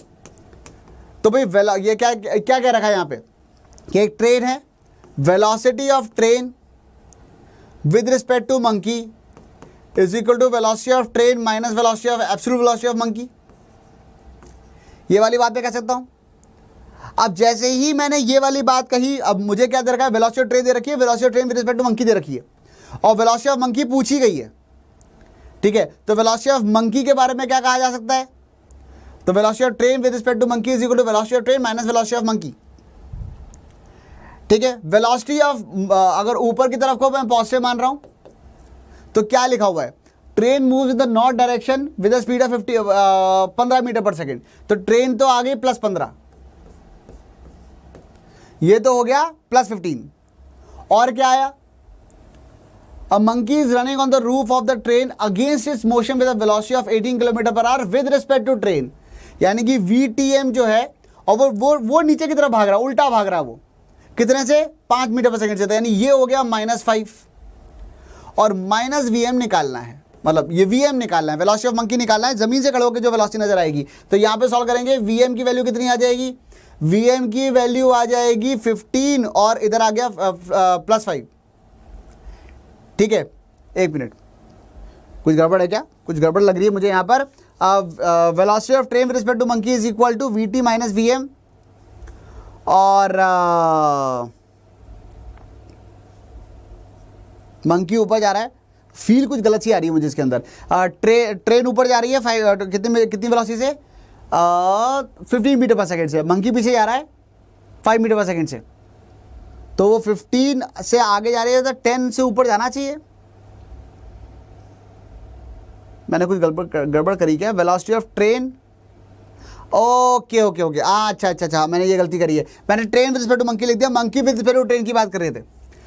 ठीक है, जहाँ जो चीज़ पूछी गई थी वो, हाँ वही मैं सोचूं काफ़ी देर से मुझे कुछ गड़बड़ लग रही है इसके अंदर। मैंने ओरिजिनल फॉर्मूला थोड़ा सा गड़बड़ लिख दिया था, मतलब फॉर्मूला सही लिखा था लेकिन हमारी सिचुएशन के हिसाब से नहीं था, क्योंकि मुझे जो वेलोसिटी दे रखी है वो दे रखी है मंकी की velocity with respect to train. ठीक है, मैंने train with respect to monkey लिख दिया था, तो velocity of monkey with respect to train is equal to velocity of monkey minus velocity of train. Now what is velocity of monkey with respect to train? वो होगी -5, नीचे आ रहा है। Velocity of monkey खुद निकालनी है मुझे, और minus velocity of train is plus कितना, +15, तो वो हो गया 15। अब उसको इधर लेके जाओ, तो वेलोसिटी ऑफ मंकी की जो वैल्यू आ जाएगी वो आ जाएगी +10 metre per second. Plus ten का मतलब क्या हो गया, ऊपर की तरफ पॉजिटिव माना हुआ है, इसका मतलब 10 metre per second due north, तो आंसर आ जाएगा दिल्ली। वैसे तो ये मैथमेटिकली कर लिया हमने, इसको फील से भी कर सकते हैं। फील से बस यही है कि भाई ट्रेन खुद 15 मीटर पर सेकंड, 1 सेकंड में 15 मीटर ऊपर जाती है, और ट्रेन के रिलेटिव मंकी 1 सेकंड में 5 मीटर पीछे आ जाता है, तो वो एक्चुअली 15 मीटर आगे जाती है, 5 मीटर पीछे आ जाता है, तो कुल मिला के ट्रेन जाती है 15 मीटर आगे, मंकी 5 मीटर पीछे आ जाता है, तो कुल मिला के तो मंकी 10 मीटर ऊपर जाता है। समझ में आ रही वाली बात? इस तरीके से भी सोच सकते हैं इस क्वेश्चन को। ठीक है, चलिए नेक्स्ट क्वेश्चन देखते हैं। ये फर्स्ट क्वेश्चन था। सेकंड क्वेश्चन, जल्दी से आंसर लिखो बेटा, सॉल्व करो फटाफट। A lift is moving downwards with an acceleration a. A man in the lift drops a ball within the lift. ठीक है, the acceleration of the ball is observed by the man in the lift and a man standing on the ground are respectively. तो भाई ऐसा है, ये रही एक lift, ठीक है, लिफ्ट के अंदर मान लो एक आदमी तो यहाँ खड़ा है और एक आदमी यहाँ धरती पे खड़ा हुआ है।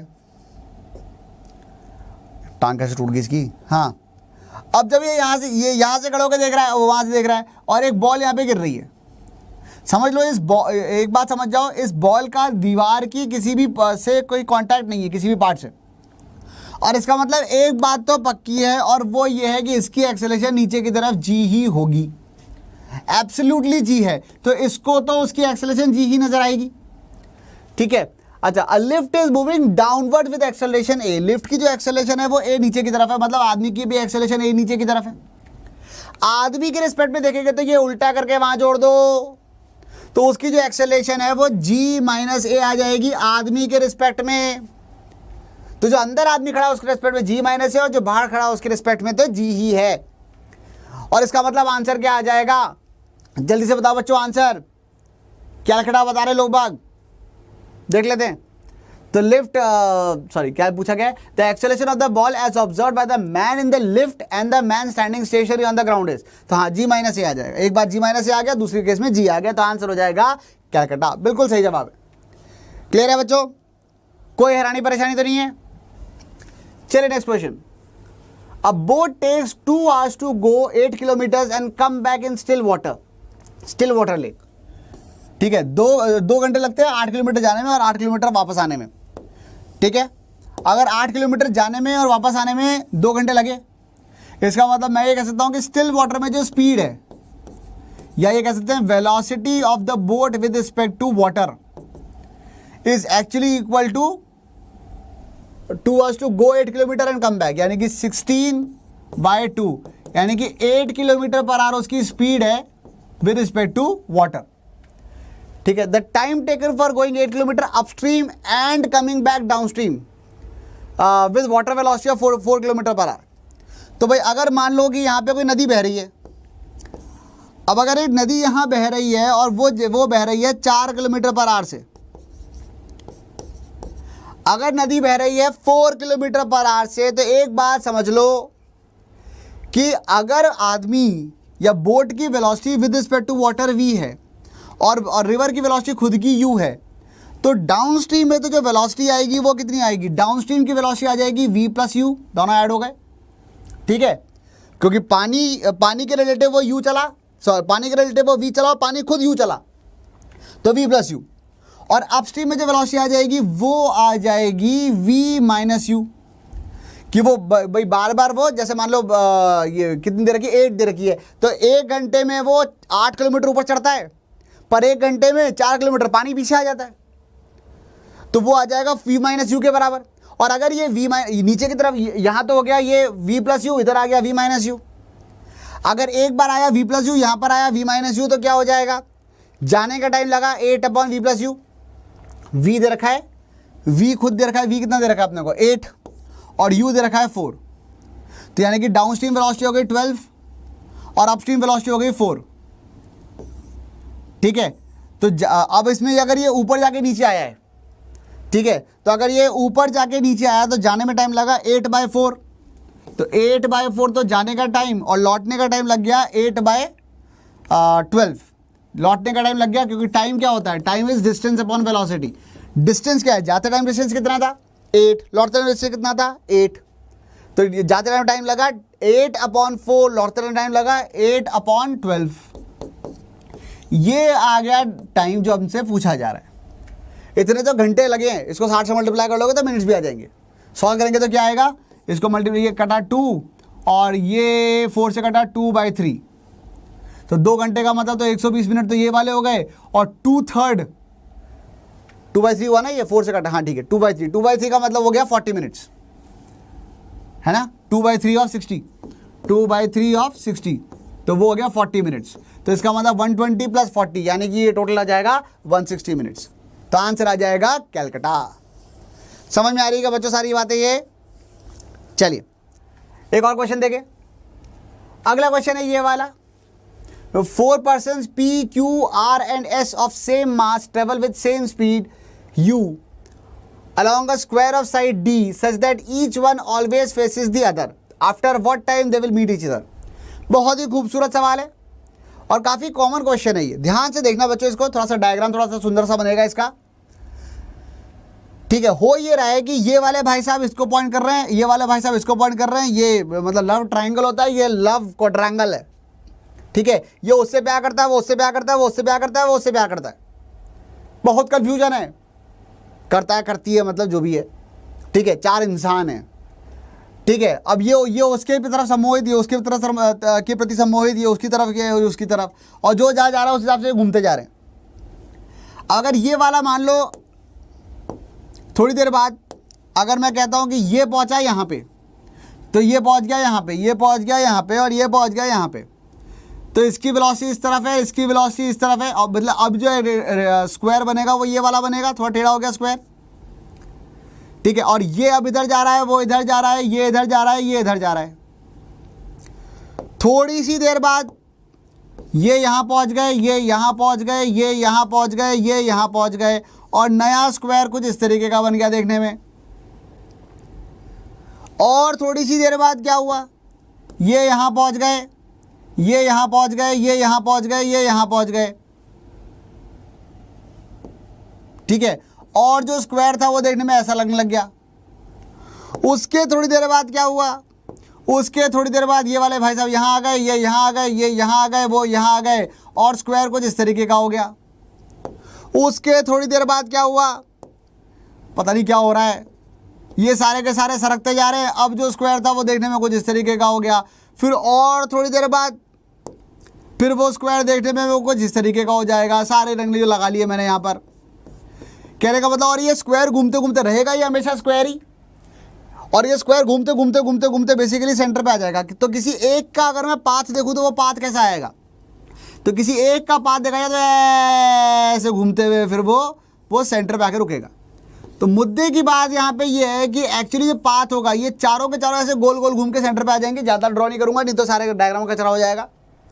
पर मुद्दे की बात ये है कि किसी भी एक को देखा जाए तो हमेशा उसकी एक वेलोसिटी का कंपोनेंट था। अब ध्यान से देखना इस वाले क्वेश्चन को। तो मैं कह सकता हूं, अगर मैंने यहां पे एक स्क्वायर बनाया, ठीक है, उसकी वेलोसिटी वो आना तो उसको कुल मिला के सेंटर पे ही है ना, कुल मिला के तो उसको सेंटर पे ही आना है। तो उसकी वेलोसिटी इधर की तरफ थी और उसका एक कंपोनेंट जो था 45 डिग्री एंगल की तरफ था। हमेशा समझो पार्टिकल की velocity one of the axes के अलोंग है, और उसका एक कंपोनेंट हमेशा सेंटर, क्योंकि आना तो उसको सेंटर पे ही है, तो सेंटर की तरफ कंपोनेंट कितना है तो अगर उसकी वेलोसिटी हमेशा इस डायरेक्शन में है तो उसका एक इधर वाला कंपोनेंट तो v cos 45 हमेशा की तरफ ही है, और हमेशा ही सेंटर की तरफ वेलोसिटी जो है वो v cos 45 है, यानी कि v/√2 वेलोसिटी तो हर क्षण है उसकी। और अगर वेलोसिटी हमेशा ही v/√2 है तो क्वेश्चन फिर ये आता है कितनी देर में वहां पहुंच जाएगा। तो भाई डिस्टेंस निकालो, भाई ये वाला जो डिस्टेंस है वो निकाल लो, ये वाला डिस्टेंस, ये डिस्टेंस डिवाइड बाय v/√2 आपका आंसर बन जाएगा। अब अगर साइड ए है, सॉरी डी दे रखी है, तो अगर साइड डी है, तो अगर यहां पे साइड आपको दे रखी है डी, तो क्या करेंगे, तो ये हो गया d√2 और ये हो गया d/√2, तो यानी कि ये जो डिस्टेंस आ गया ये आ गया d/√2, distance upon velocity, velocity है v/√2, √2 कट गए और टाइम लग गया d/v, तो d/v टाइम के बाद वो पहुंच जाएंगे, तो d/v u, तो आंसर आ जाएगा आगरा। समझ में आई बच्चों ये वाली बात? बढ़िया सवाल, खूबसूरत क्वेश्चन, काफी कॉमन क्वेश्चन है ये, और ऑलमोस्ट हर अच्छी किताब के अंदर ये क्वेश्चन दे रखा है। किसी में स्क्वायर बना होता है, किसी में ट्रायंगल बना होता है, किसी में हेप्टागन बना दिया, किसी में हेक्सागन बना दिया। यहीं पे अगर मैं आपसे पूछूं, बताओ अगर हेक्सागन होता तो क्या कर लेते, अगर हेक्सागन होता तो क्या करते? मालूम ये यहाँ पे तो ये 4 लोगों को एक दूसरे से प्यार हो गया, अब 6 लोगों को मतलब एक दूसरे से प्यार हो जाता तो क्या करते? तो उस केस में आपको ये बात समझ में आनी चाहिए कि ये जो ये अंदर यहाँ पे बढ़िया ट्रायंगल्स बन जाते, ठीक है। और उसके से फिर हम ये वाली वेलोसिटी का ये एंगल 60 डिग्री लगे v cos 60 लिखते, ये साइड ए हो जाती। इनफैक्ट बहुत ही आसान क्वेश्चन होता, क्योंकि ये साइड तो ए आई जाती, a/v cos 60 आपका आंसर हो जाता। वो एक बार समझने वाली बात है। आई होप अब आपका समझ में आ रहा है कि ये जो हेक्सागन होगा वो छोटा होते होते होते होते होते 0 हो जाएगा, और खट से क्वेश्चन सॉल्व होगा। v मतलब वेलोसिटी का बस ये वाला कंपोनेंट निकालो, सेंटर की तरफ कितना आ रहा है वो हो जाएगा v cos 60, तो v cos 60 हो गया हाफ मतलब v/2, तो यानी कि आंसर आ जाएगा 2a/v, and that is the answer इस क्वेश्चन के लिए। तो कितना भी बच्चों कॉम्प्लिकेट कर लो, कोई चीज़ें तो सॉल्व हो ही जाती है। समझ में आ रही है वाली बात बच्चों? चलो, अरे हेक्सागन आई क्या 6% ऑफ सेम मास ट्रेवल वे, अरे आ ही गया, लो अभी मैं बोल ही रहा था कि आता है और आ ही गया, और कर डालो इसको खड़ाक से, क्या आ गया 2u/v, आंसर कैलकाटा। क्या बात है, समझ में आ गई वाली बात बच्चों? ठीक है, तो मतलब किस तरीके के सवाल आता है तुम ये देख रहे हो। अच्छा, ये जो क्वेश्चंस हैं ये ऑलरेडी पिछले सालों में पूछे गए क्वेश्चंस हैं, ठीक है, और प्रोबेबिलिटी रहती है। तो तुम समझ रहे हो ना कि अभी सही बताओ तो मुझे नहीं पता था ये वाला क्वेश्चन अगला आने वाला है लेकिन मुझे पता है कि किस तरह के क्वेश्चन पूछे जाते हैं, इसीलिए मैंने अभी इस क्वेश्चन के आने से जस्ट पहले इस क्वेश्चन को सॉल्व कराया और फिर ये आ गया। समझ में आ रही बात? अच्छा, इसके बाद आती है रिवर बोर्ड प्रॉब्लम्स। पर अब रिवर बोर्ड प्रॉब्लम्स जो हैं, तो रिवर बोर्ड प्रॉब्लम्स के ऊपर एक कहानी सुनते हैं छोटी सी। पहले कहानी सुनते हैं, ठीक है। कहानी क्या थी? कहानी ये थी कि अगर मान लो कि एक है ना कोई ये था, मतलब कोई गांव था, उस गांव में पंडित जी थे।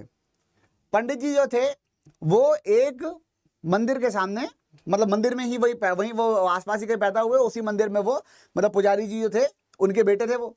तो वो धीरे धीरे वो वहीं बड़े हुए, गांव से बाहर निकलने का मौका नहीं मिला। मंदिर के ठीक सामने एक तालाब था। क्या था? तालाब था। इस कहानी को सुन लो, बहुत सारी चीजें तुम्हारी क्लियर हो जाएंगी। मंदिर के ठीक सामने था एक तालाब। तालाब में वो खूब स्विमिंग करते थे, और जो पंडित जी थे, जो लड़का बड़ा हो गया पुजारी जी बने, वो पुजारी जी जो मतलब जूनियर पुजारी जी, वो जो थे वो बड़े हो गए भाई, 20-25 साल के हो गए, और उनका काफी उनकी मतलब लेकिन सारी परवरिश उनकी गाँव में हुई, बाहर कभी निकले नहीं, पता नहीं दुनिया में क्या चल रहा है। अब क्या हुआ कि अच्छा, स्विमिंग उनको बहुत अच्छी आती थी क्योंकि तालाब में वो खूब नहाए, ठीक है।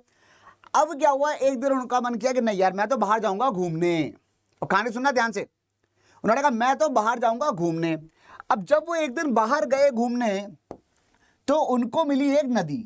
अब उनको पता ही नहीं है नदी क्या होती है, उनको इस बात का एहसास ही नहीं था कि अरे नदी तो बहती है, ठीक है। और उनको ये पता ही नहीं था कि नदी बहती है। वो खड़े थे यहाँ पे, कौन? पंडित जी। पंडित जी खड़े थे यहाँ पे, और जब उन्होंने बिल्कुल अपोजिट देखा तो यहाँ पे एक और मंदिर था, ठीक है। मंदिर देखते उन्होंने कहा वाह वाह वाह, बम बम भोले, और उन्होंने यहीं से छलांग लगाई, सीधे छलांग लगा दी कि चलो चलो चलो चलो मंदिर चलेंगे। अब क्या हुआ, दिक्कत ये थी कि वो अच्छा अच्छे स्विमर थे।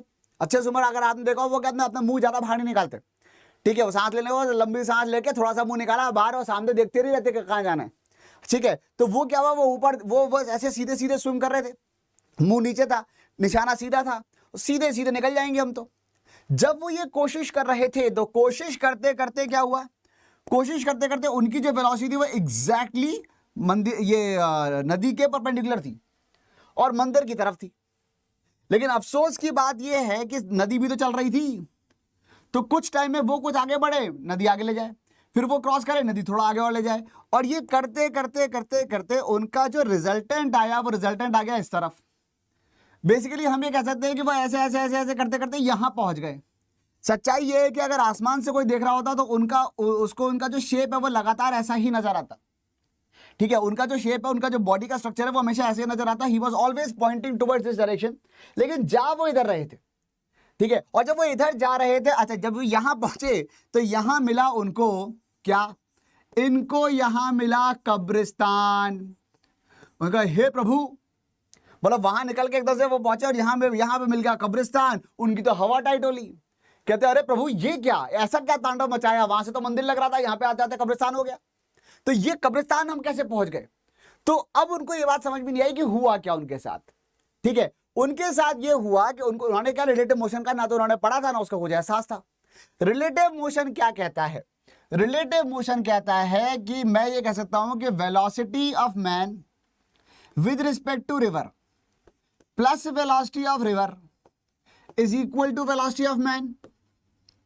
ये वाली बात कही जा सकती है, velocity of man with respect to river is equal to velocity of man, ठीक है। Velocity of man with respect to river plus velocity of river is equal to velocity of man.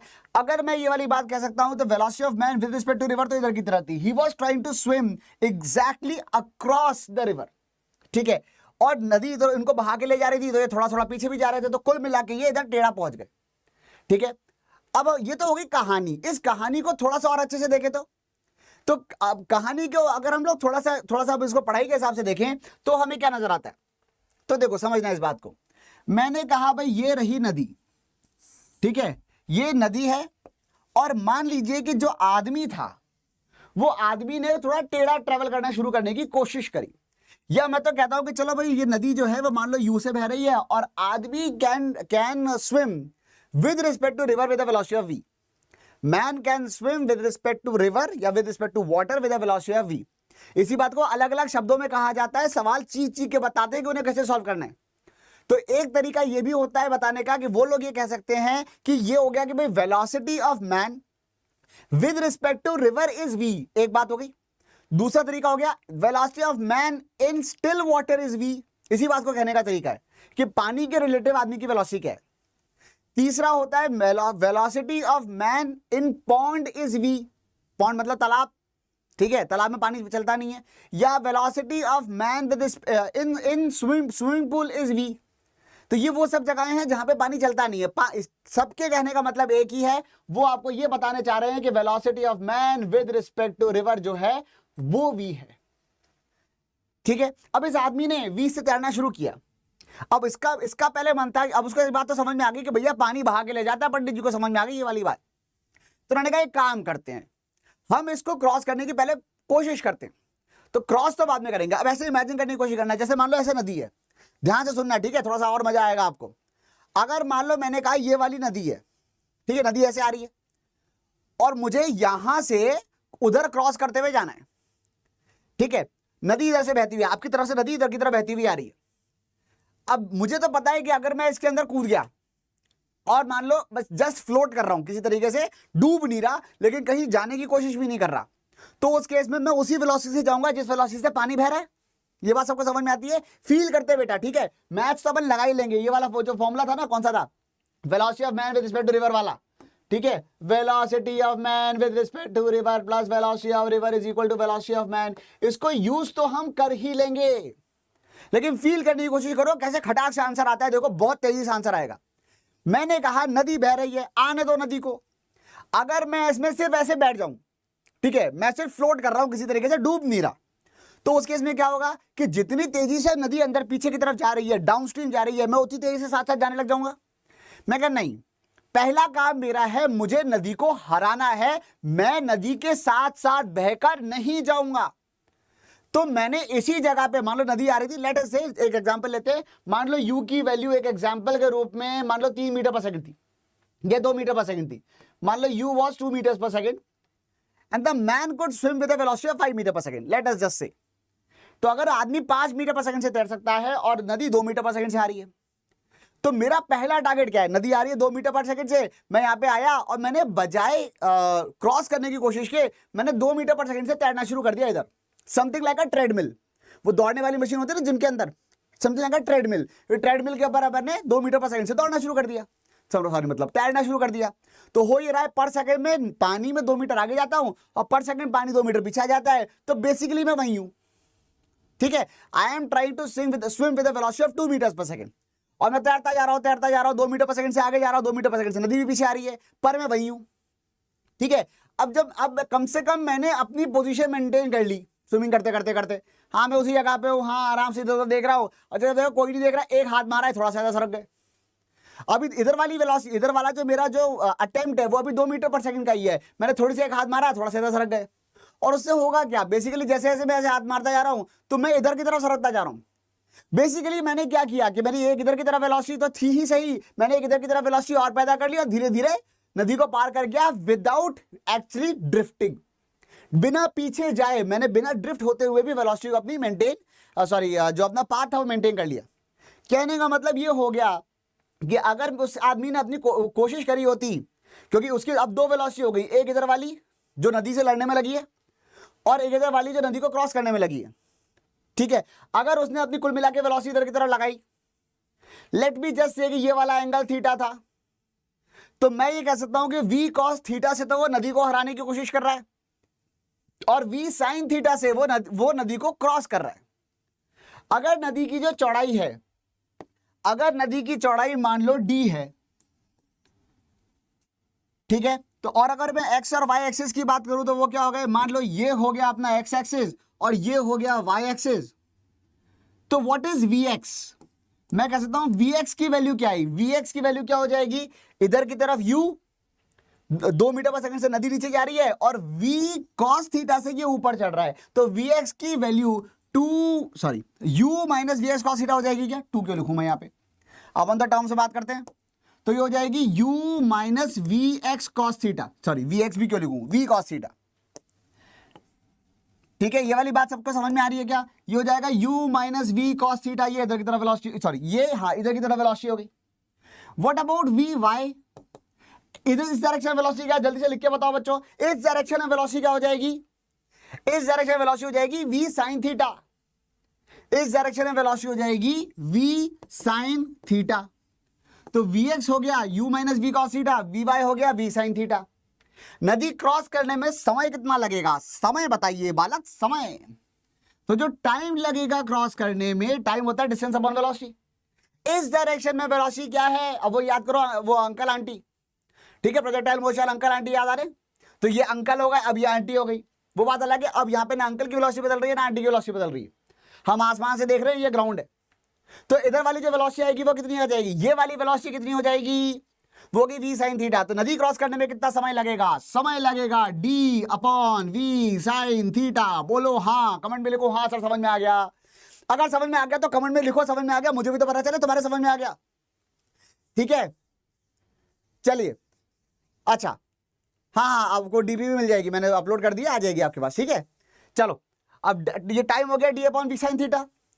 जैसे ही टाइम मिला d upon v sin theta, अगर इसमें आपसे एक और सवाल पूछा जाता है, वो होता है व्हाट इज द ड्रिफ्ट, ठीक है। ड्रिफ्ट का मतलब ये होता है कि सामने वाले पॉइंट से कितना आगे या पीछे चला गया। अब सिंपल सी बात यहां पे ये है कि इस डायरेक्शन में तो जो वेलोसिटी है वो v sin थीटा है, ठीक है। अभी कहानी खत्म नहीं हुई है, अभी पंडित जी की कहानी बची हुई है, ठीक है। सामने वाली वेलोसिटी तो हो गई v sin थीटा, तो क्रॉस करने में समय लग गया इतने समय में क्रॉस करेगा, और उतने समय में नदी भी तो कुछ कमाल दिखाएगी। भाई नदी यू से जा रही थी, तो अगर नदी यू से जा रही थी तो नदी क्या कमाल दिखाएगी? इस डायरेक्शन में जो वेलोसिटी है वो है u minus v cos theta, कुल मिला के आदमी की एब्सोल्यूट वेलोसिटी इस डायरेक्शन में u minus v cos theta है। तो अगर मैं कहता हूं कि भैया ड्रिफ्ट कितना आया, ड्रिफ्ट मतलब सामने वाले पॉइंट्स के रिलेटिव वो कहां पहुंचा, तो ड्रिफ्ट की वैल्यू हो जाएगी इतने समय तक इधर वाली वेलोसिटी कांस्टेंट थी, वो थी u minus v cos theta. तो इसका मतलब मैं ये कह सकता हूं कि u minus v cos theta को मैंने मल्टीप्लाई कर दिया इस वाले टाइम से, यानी कि जो ड्रिफ्ट आया, ड्रिफ्ट कितना आया, ड्रिफ्ट की वैल्यू आई u minus v cos theta multiplied by d upon v sine theta. समझ में आई क्या ये वाली बात? बोलो हाँ, हाँ लिखो, हाँ अगर समझ में आ गई तो हाँ लिखो। समझ में आ रही बात? ये आ गया ड्रिफ्ट। अब इस क्वेश्चन के अंदर दो अलग अलग पार्ट्स आते हैं जो मोस्टली पूछे जाते हैं। कंसेप्ट समझ में आया कि जब ये इधर जा रहे थे भाई साहब, ये ऊपर चढ़ने की कोशिश कर रहे थे, जब ये ऊपर चढ़ने की कोशिश कर रहे थे तो इधर वेलोसिटी v cos थीटा से चढ़ने की कोशिश कर रहे थे। इनका था पानी के ऊपर चढ़ जाएंगे हम, ऊपर की तरफ पानी के अगेंस्ट यलगार मतलब अटैक कर दिया उसके ऊपर। तो ये v cos थीटा से ये चढ़े जा रहे हैं पर पानी उतारे जा रहा है। अगर u बड़ा है तो ये नीचे जाएगा, v cos थीटा बड़ा है तो ये एक्चुअली ऊपर चला जाएगा। लेकिन जो क्रॉस करेगा, ऊपर मतलब अपस्ट्रीम, नीचे मतलब डाउनस्ट्रीम, पर जो क्रॉस कर रहा है वो हमेशा v sin थीटा से ही कर रहा है। समझ में आ गई क्या ये वाली बात? क्लियर है? अब जैसे ही यहां इतनी बातें समझ में आई तो हम यहां पे इसके दो पार्ट आते हैं, अक्सर वो कर लेते हैं। उसमें अगर आपने सुना होगा अक्सर जो क्वेश्चंस आते हैं दो ही आते हैं। पहला क्वेश्चन आता है closest path, sorry shortest path के थ्रू जा रहा है, और दूसरा होता है मिनिमम टाइम में जाना है। ठीक है, तो अब अगर अब सवाल यहां पे ये आता है कि भैया अगर यहां पे पंडित जी ओरिजिनली ऐसे जा रहे थे, ओरिजिनल पंडित जी हमारे, मतलब ओरिजिनल जो प्रॉब्लम थी कि पंडित जी यहां खड़े थे और सामने यहां पे मंदिर था और मंदिर इस जगह पे था। ठीक है, इनको सीधे सीधे क्रॉस करना था। अगर इनको सीधे सीधे क्रॉस करना था, इनको सीधे सीधे यहीं जाना था इसी पाथ पे, तो उस केस में क्या होगा? इनको नहीं जाना कब्रिस्तान, आगे कब्रिस्तान है, हमको नहीं जाना कब्रिस्तान, हमको तो सीधे सीधे क्रॉस करना है। अगर सीधे सीधे क्रॉस करना है तो क्या करना पड़ेगा? सिंपल सी बात यह है कि वेलोसिटी अगर होती है यहां पे पानी की u और आदमी की वेलोसिटी अगर हो सकती है v, और अगर ये एंगल थीटा है तो किस डायरेक्शन में इनको स्विम करना चाहिए? तो he should swim so that the drift is zero. सामने वाले पॉइंट पे जाना ना, शॉर्टेस्ट पाथ वाला केस है ये। कौन सा केस है? ये है शॉर्टेस्ट पाथ वाला केस। तो शॉर्टेस्ट पाथ वाले केस में इनको बिल्कुल सामने जाना है, इसका मतलब ड्रिफ्ट हो जाएगा जीरो। और अगर ड्रिफ्ट हो जाएगा जीरो, इसका मतलब ये होगा कि इनको बिल्कुल सीधे सीधे जाना है सामने। और अगर सीधे सीधे जाना है, इसका मतलब जो x डायरेक्शन में जो वेलोसिटी आएगी, अगर मैं इसको मान रहा हूं x और इसको मान रहा हूं y, तो बेसिकली आपको ये बात समझ में आनी चाहिए कि vx जीरो हो जाना चाहिए। इस डायरेक्शन में एब्सोल्यूट वेलोसिटी जीरो जानी चाहिए। इस वेलोसिटी के हमेशा हम दो कंपोनेंट कह सकते हैं, एक इधर वाला और एक इधर वाला। ये वाला कंपोनेंट, इस कंपोनेंट से ये पानी पर चढ़ रहा है और पानी नीचे उतर रहा है। अगर इसको ना ऊपर जाना है ना नीचे जाना है और सीधे सीधे इसी रास्ते पे जाना है, सीधे यहीं जाना है, तो उस केस में मैं ये कह सकता हूं कि v cos थीटा की वैल्यू u के बराबर आ जानी चाहिए। ये बात सबके समझ में आ रही है क्या? v cos थीटा की वैल्यू u के बराबर आ जानी चाहिए। v cos थीटा की वैल्यू u के बराबर आ जानी चाहिए। समझ में आ रही है क्या ये वाली बात? एक बात तो यहां से आ गई। और टाइम कितना लगेगा क्रॉस करने में? तो टाइम लगेगा, जो डिस्टेंस था, अगर मान लो नदी का डिस्टेंस d है, जो चौड़ाई d है, तो वो d upon v sine theta time लग जाएगा। थीटा यहां से निकलेगा, साइन थीटा वहां पे डाल लो। और वो सीधा आपके दिल में ख्याल है कि सर हम कैसे निकालेंगे? तो कोई खास बात नहीं है। वैसे तो cos थीटा अगर आपको u बाई वी दे रखा है तो ट्रायंगल बना लो ना यार। ये थीटा है, cos थीटा अगर u बाई वी दे रखा है तो ये हो गया u बाई वी, तो ये हो गया root over v square minus u square, Pythagoras theorem. और अगर आपको साइन थीटा चाहिए तो साइन थीटा की वैल्यू हो जाएगी, साइन थीटा की वैल्यू क्या हो जाएगी बच्चों? यहाँ पे साइन थीटा की वैल्यू हो जाएगी root over v square minus u square upon u. Sine theta की वैल्यू हो जाएगी root over b square minus u square upon u. जैसे उठा के यहां पे डाला, टाइम की वैल्यू निकल के आ जाएगी डी अपॉन वी, और साइन थीटा हो गया root over v square minus u square upon u या वी यू।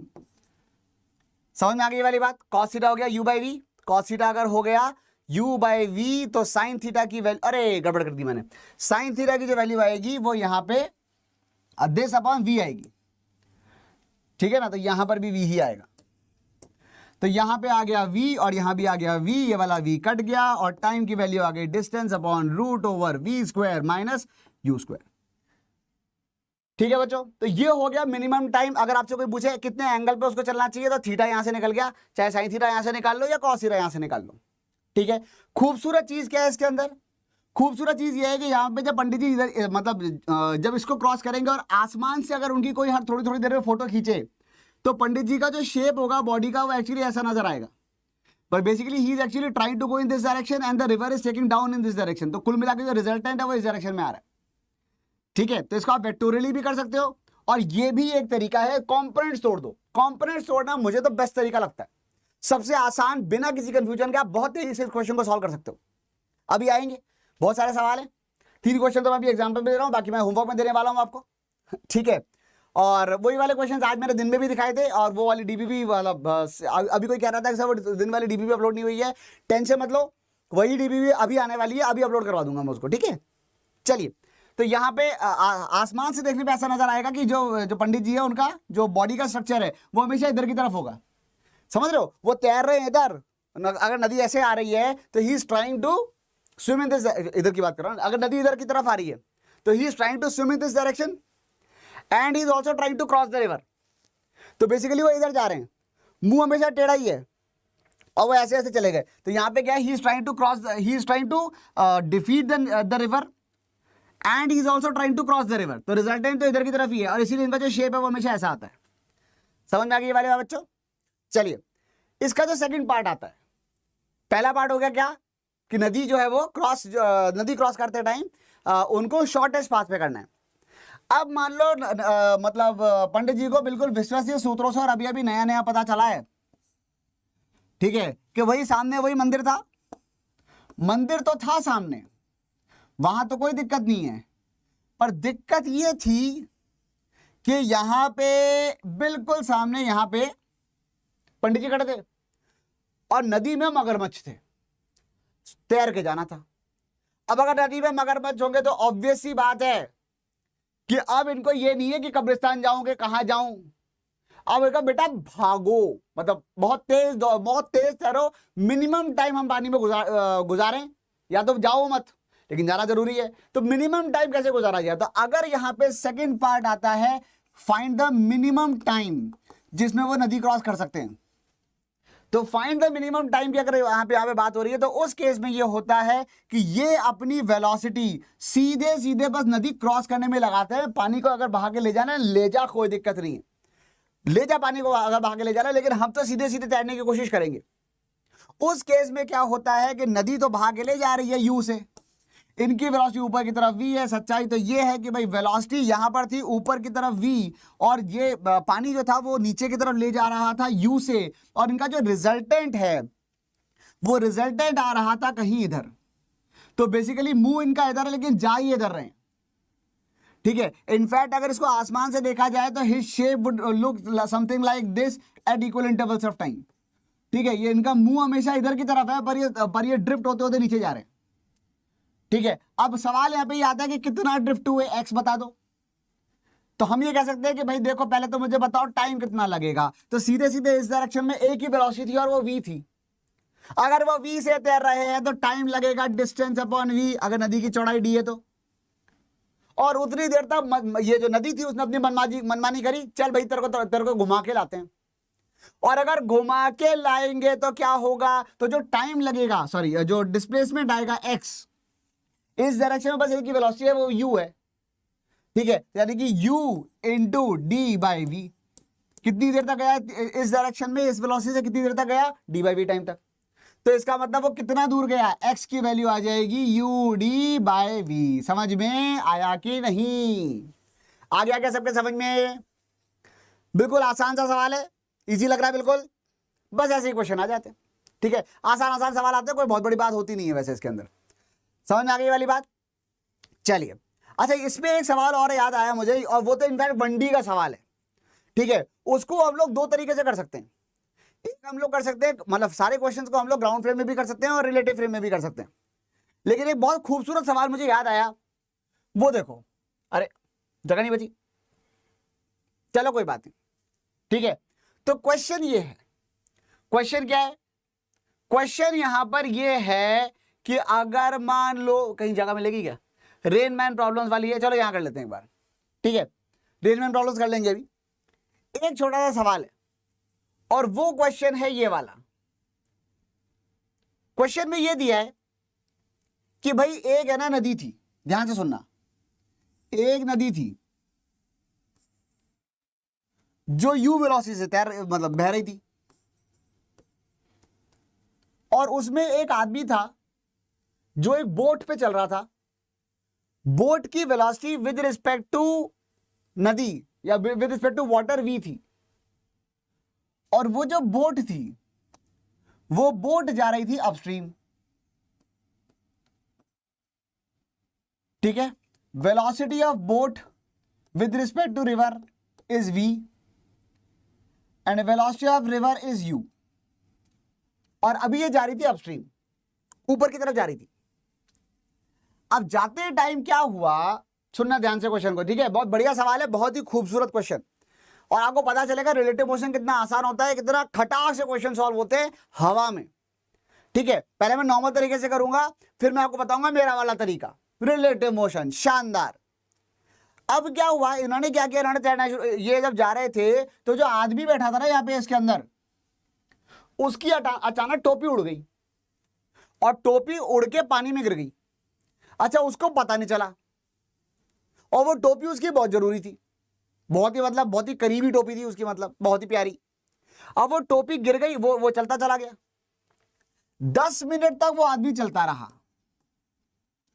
और 10 मिनट बाद उसको एहसास हुआ अचानक कि अरे टोपी कहां है।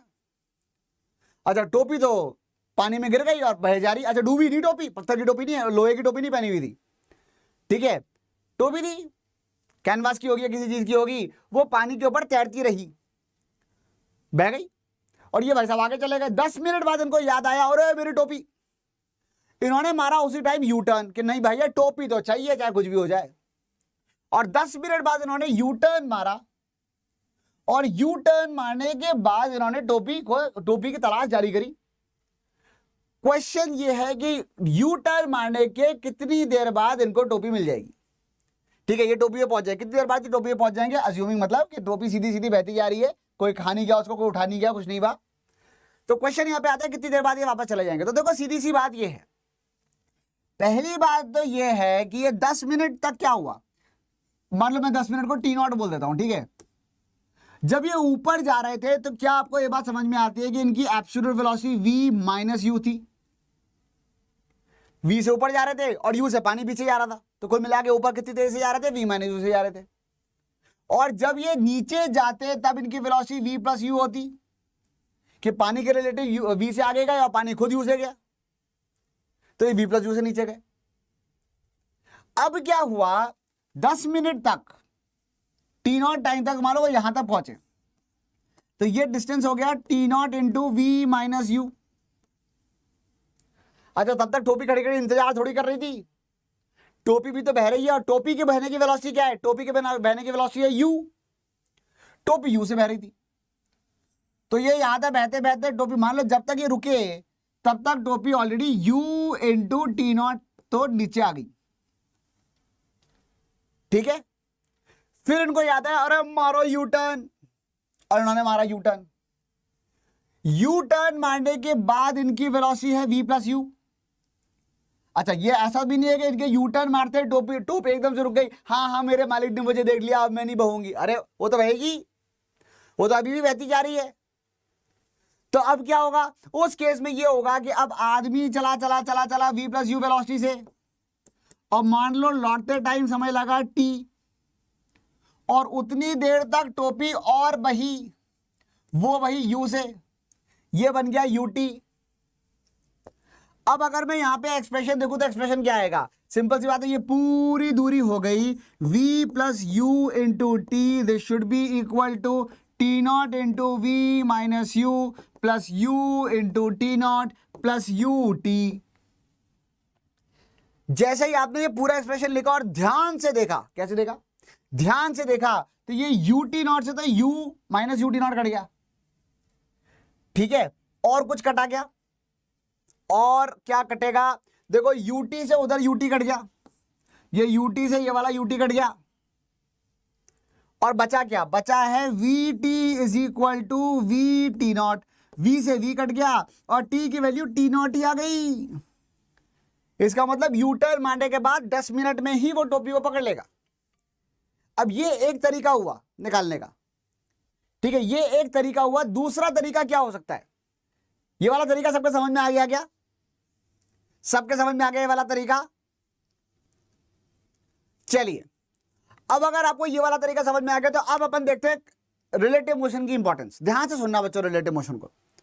रिलेटिव मोशन के हिसाब से अगर मैं देखता हूं तो मुझे क्या नजर आता है? रिलेटिव मोशन के हिसाब से अगर हम देखते हैं तो ये नजर आता है कि, समझना, एक काम करो, एक चींटी के अंदर अपनी आत्मा डालो, ठीक है, अज्यूम कर लो कि आप एक चींटी की नजर से देख रहे हो और वो चींटी टोपी के ऊपर बैठी है।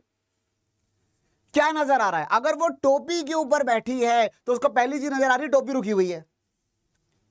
अच्छा, टोपी तो पानी के साथ साथ बह रही थी, तो दूसरी चीज उसको ये नजर आ रही है कि पानी भी रुका हुआ है।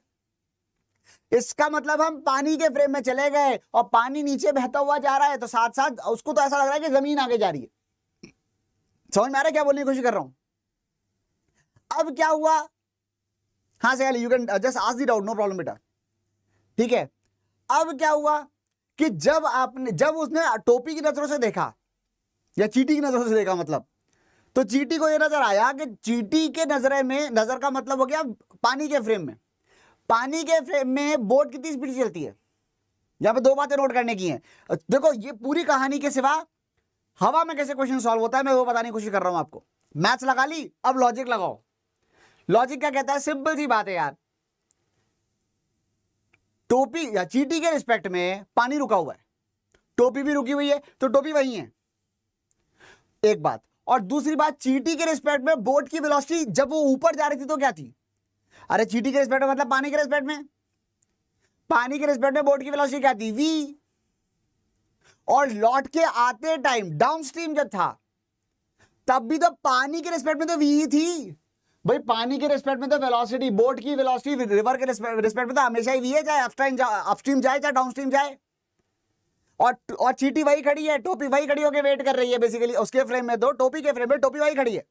तो जितनी तेजी से बोट गई उतनी तेजी से ही तो वापस आई, और जितनी दूर गई उतनी दूर वापस आई। तो जितने टाइम में जाएगी उतने टाइम में ही तो वापस आएगी। तो अगर वो 10 मिनट में गई थी तो 10 मिनट में ही तो वापस आएगी। Question solve.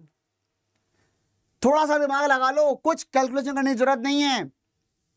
हवा में 30 सेकंड सोचो, बस 5 सेकंड में आंसर आ जाता है। जो क्वेश्चन पढ़ने में टाइम लगा बस वही लगा। एक बार फिर बोलता हूं, समझने की कोशिश करना। I hope you can understand this. Question अब क्या कह रहा है वो कि भाई अगर आप टोपी के रिस्पेक्ट में बात कर रहे हो, टोपी अगर रुकी हुई है, अगर टोपी रुकी हुई है तो उसके इसमें क्या हुआ? टोपी अगर रुकी है तो टोपी रुकी है तो क्या हुआ? बोट आगे, वो पानी आगे जा रहा है, सॉरी बोट आगे जा रही है टोपी के रिस्पेक्ट में, यानी कि पानी के रिस्पेक्ट में तो वो वी से ही जा रही है और वी से ही वापस आएगी। 10 और टोपी रुकी हुई है तो 10 मिनट जाएगी और 10 मिनट में वापस आएगी। भाई जितनी वेलोसिटी से गई थी उतनी वेलोसिटी से वापस आई, जितना डिस्टेंस गई थी उतना डिस्टेंस वापस आई। तो जितने टाइम में गई थी उतने टाइम में ही तो वापस आएगी। And the answer will definitely be T0 only. समझ में आ गई वाली बात? चलिए, अब अगर आपको ये बात समझ में आ गई है तो अब हम कुछ क्वेश्चन सॉल्व कर लेते हैं यहां पर, ठीक है। क्वेश्चन क्या थे? हाँ, ये यहां से सवाल शुरू हो रहे हैं। A river flows from east to west with a speed of 5 meters per minute. Man on south bank of river capable of swimming at a rate of 10 meters per minute in still water. In still water लिख दिया, मतलब velocity जो दे रखी है वो with respect to river दे रखी है। Wants to swim across the river in the shortest time. तो उसको किस डायरेक्शन में तो तैरना चाहिए? शॉर्टेस्ट टाइम की बात हो रही है। ध्यान से देखो, जल्दी से बताओ इस क्वेश्चन का आंसर क्या आएगा। अब ये है वो इस लेवल के सवाल जो आते हैं। अगर आपने ध्यान से आज का लेक्चर सुना है तो अब देखो रिवर बोर्ड के सारे सवाल ऐसे खड़ा कर सॉल्व होंगे। अरे आदमी यहाँ है, नदी बह रही है, इसको बिल्कुल शॉर्टेस्ट टाइम में क्रॉस करना है, मगरमच्छ आ गया भाई साहब, तो इस केस में वो किस डायरेक्शन में जाएगा? आंसर क्या आएगा? उसको सीधे सीधे नॉर्थवर्ड डायरेक्शन में मतलब तैरना होगा। नदी जो है वो ईस्ट टू वेस्ट है, ईस्ट टू वेस्ट तैर रही है, मतलब उधर से इधर आ रही है, ठीक है, आने दो कोई बात नहीं, ठीक है। अगर वो ईस्ट टू वेस्ट है और मैन ऑन साउथ बैंक में आदमी खड़ा हुआ है और उसको नॉर्थ बैंक पे जाना है और कम से कम टाइम में जाना है, तो एक काम करो, पूरी जान क्रॉस करने, तो पूरी जो जान है वो क्रॉस करने में लगा दो। पूरी जान अगर आपने क्रॉस करने में लगा दी यहाँ पे, तो बस इसका मतलब इधर है, और जो नदी बहा के ले जाएगी ले जान दो, तो कुल मिला के जाएगा इधर, पर कम से कम टाइम में जाएगा। हो सकता है कुछ लोगों के दिल में ख्याल है पर सर डिस्टेंस तो ज्यादा है, अरे तो वेलोसिटी भी तो रिजल्टेंट वाली ज्यादा हो जाएगी। ठीक है, वो अगर ये इधर यू से जा रहा है और ये वी से जा रहा है, या अगर ये वी से जा रहा है और नदी यू से बह रही है, तो ये v square plus u square, यहाँ जो वेलोसिटी हो जाएगी वो root over v square plus u square हो जाएगी। इधर वाली वेलोसिटी सिर्फ वी है, इधर वाली वेलोसिटी सिर्फ यू है। तो कम से कम टाइम में जाना है, तो पूरी जान नदी क्रॉस करने में लगा, थोड़ा बहुत बहेगा बह जाएगा, और आंसर आ जाएगा इसका ड्यू नॉर्थ। क्लियर है, समझ में आ गई वाली बात सबको? ठीक है, नेक्स्ट क्वेश्चन करते हैं। अगला सवाल है ये, boat is sailing with the velocity of 3 i cap plus 4 j cap with respect to the ground. ठीक है, ये ग्राउंड वेलोसिटी है, वेलोसिटी ऑफ बोट दे रखी है 3 i cap plus 4 j cap, and water in river is flowing with the velocity of -3 i cap -4 j cap. Velocity of water दे रखी है -3 i cap -4 j cap. Relative velocity of the boat with respect to water is, क्या बेकार सवाल पूछ लिया। Velocity of the boat with respect to water, यानी कि वो हो गया velocity of boat minus velocity of water, बस घटा दो। तो velocity of boat minus velocity of water करोगे तो ये आ जाएगा 6 i cap plus 8 j cap. ये जो आ जाएगा ये हो जाएगा 6 i cap plus 8 j cap. ठीक है, बस ये आंसर आ गया, बिल्कुल सिंपल सा है। Velocity of boat minus velocity of water करना था, क्योंकि हमें निकालनी है velocity of boat with respect to water. तो जिसकी वेलोसिटी, जिसकी रिलेटिव वेलोसिटी निकालनी होती है उसको उल्टा करके जोड़ते थे, आज भी दिन में देखी थी ये वाली बात। तो अगर उल्टा करके जोड़ोगे तो ये आ जाएगा, उल्टा करके जोड़ा तो plus 6 i cap plus 4 j cap add की, sorry plus 3 i cap plus 4 j cap add किया तो plus 6 i cap plus 8 j cap. कहीं दिख रहा है क्या? हाँ दिख रहा है ना। तो आंसर सी, ऑप्शन सी हो जाएगा इसका सही आंसर। क्लियर है? नेक्स्ट क्वेश्चन जल्दी से बता दो, अगला सवाल। Man wishes to swim across a river of 0.5 kilometre wide. अरे भैया काफी चौड़ी नदी है यार, 500 मीटर चौड़ी नदी भाई साहब को क्रॉस करनी है। He can swim at a rate of 2 kilometre per hour, 2 kilometre per hour से तैर सकते हैं। यानी कि velocity within still water, यानी कि velocity of man with respect to river दे रखी है 2 किलोमीटर पर आवर। क्वेश्चन समझ में आ रहे हैं बच्चों? ठीक है, जितने भी क्वेश्चंस पॉसिबल हैं इस सीरीज के अंदर, जैसे भी क्वेश्चंस पॉसिबल है, मोस्ट प्रोबेबल जो आने वाले हैं वो मैं सारे करा रहा हूं। ठीक है, तो अगर आपको ये क्वेश्चन समझ में आ रहे हैं और ये क्वेश्चंस आप कर पा रहे हो तो आपका हर चैप्टर का पूरा पूरा रिवीजन होएगा। ठीक है, वेक्टर्स ऑलरेडी हो चुका है, काइनेमेटिक्स अब ये बस 4th पार्ट है, खत्म होने वाला है। और संडे को कल शाम को 5:30 बजे मैं 2 घंटे का सेशन लेके आ रहा हूं न्यूटन लॉस ऑफ मोशन के ऊपर, तो आ जाना उसके अंदर। ठीक है, और दोस्तों को बताओ, सबको लेकर आओ, भीड़ बढ़ाओ यार, थोड़ा मजा आए थोड़ा। ठीक है, और लाइक करते जाओ वीडियो को। तो वेलोसिटी, ताकि मुझे भी थोड़ा मनोबल बढ़े मेरा। तो velocity of man with respect to river दे रखा है 2 किलोमीटर पर आवर। ठीक है, and river flows with the velocity of 1 kilometre per hour. अगर नदी जो है वो 1 किलोमीटर पर आवर से नदी बह रही है, चलो भाई तुम भी बह लो, ये यू हो गया।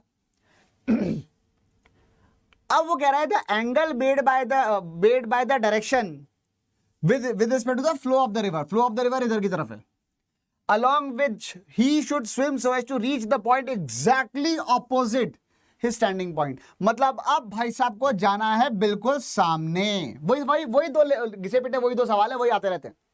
तो यहां क्या होगा, उसको बिल्कुल सामने जाना है, तो क्या करना पड़ेगा? सिंपल सी बात है, यहाँ पे आदमी था, उसको बिल्कुल सामने जाना था। बिल्कुल सामने जाना है तो एक काम कर, जान लगा और नदी को हरा। यहाँ इधर वाली वेलोसिटी 1 कर लो, इधर वाली वेलोसिटी जो भी है वो v कर लो, और ये जो एंगल है, एक्चुअली टोटल वेलोसिटी तो 2 है, ये एंगल थीटा कर लो।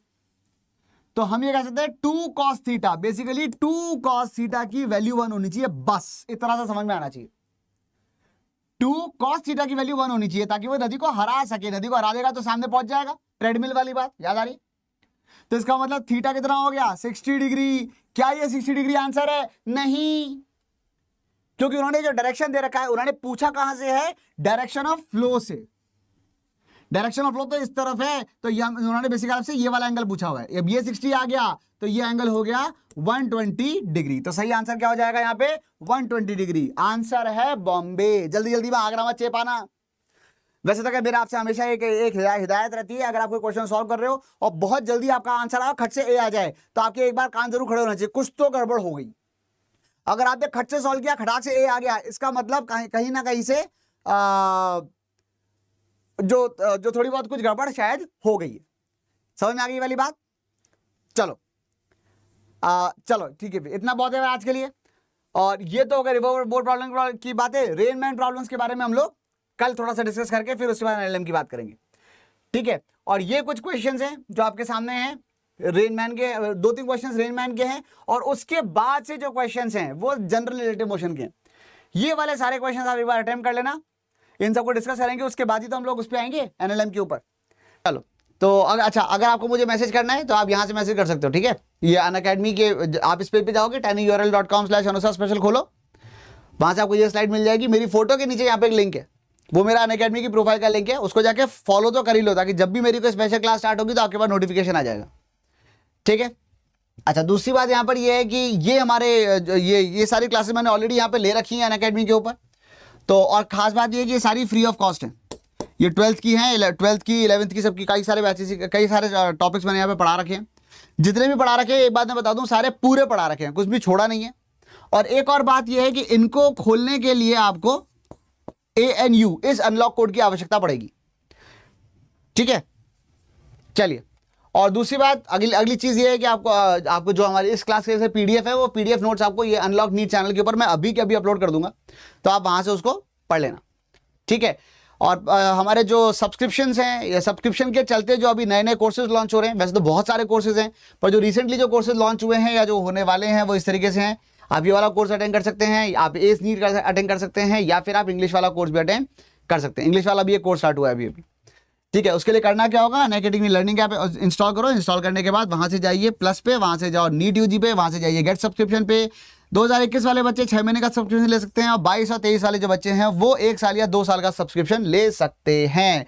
सब्सक्रिप्शन आप कोई सा भी लेंगे, कोड आप यही वाला यूज करेंगे, और ये वाला कोड ना सिर्फ आप नीट के लिए यूज कर सकते हो, बल्कि ये तो यूनिवर्सल कोड है पूरे के पूरे अनअकैडमी के लिए, ठीक है। मतलब आपको तो मैं पढ़ा ही रहा हूं, आपके दोस्त, भाई, रिश्तेदार, नाती, जान पहचान वाले, दूर दराज वाले, कोई भी, आप अगर वो अनअकैडमी का कोई भी सब्सक्रिप्शन ले रहे हैं, तो आपकी रिस्पॉन्सिबिलिटी बनती है कि ना सिर्फ आप उनको सजेस्ट करेंगे कि आप ये वाला कोड यूज कर लो, 10% का डिस्काउंट मिलेगा, बल्कि आप उनके पीछे पड़ जाएंगे, कसमें वादे दिला देंगे कि सर यही वाला कोड जो है वो आप भरिएगा, ठीक है।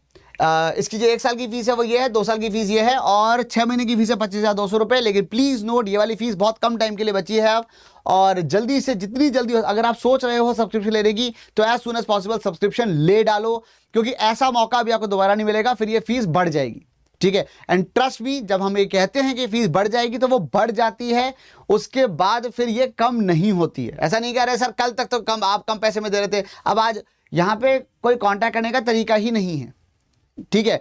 आप जो फीस है वही है, उसमें 1 रुपया भी फिर और फर्दर डिस्काउंट नहीं मिलता आपको, ठीक है। अच्छा, एक चीज ये है कि आप आइकॉनिक सब्सक्रिप्शन भी ले सकते हैं, अगर वो भैया दीदी के साथ आप कांटेक्ट करना चाहते हो और आप उनसे डायरेक्टली पूछना चाहते हो।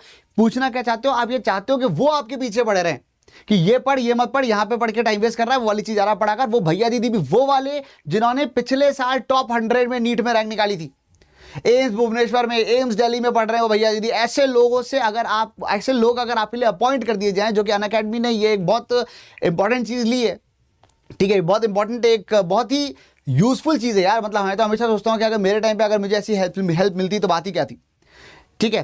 तो अरे भाई चंदन, क्लास का टाइम हो गया दोस्त, जाने दो ठीक है। तो इसलिए अगर आप ये आप ले सकते हो with obviously little bit of extra cost, या लोगों को अपॉर्चुनिटी मिलती नहीं है, आपको एटलीस्ट मिल तो रही है।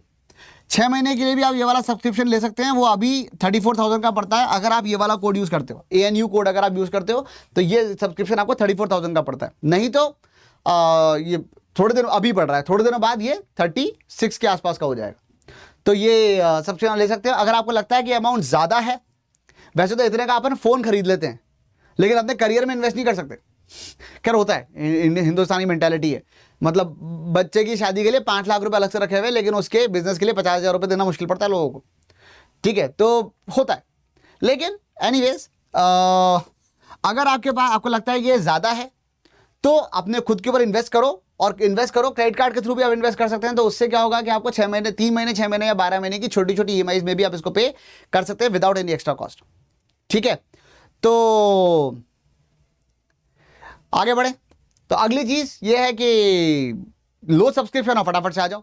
और जाते जाते मैं वही कहूंगा जो मैं हमेशा कहता हूं, क्या, एक तो कोड का ध्यान रखना, और दूसरी बात, just keep doing your best and keep growing. So that is the motive, ठीक है। लगे रहो, अपना 110% देते रहो, कंप्लेसेंट मत होना, आराम मत करो और फोड़ते रहो, ठीक है। So that should be all. Thank you, bye bye, good night.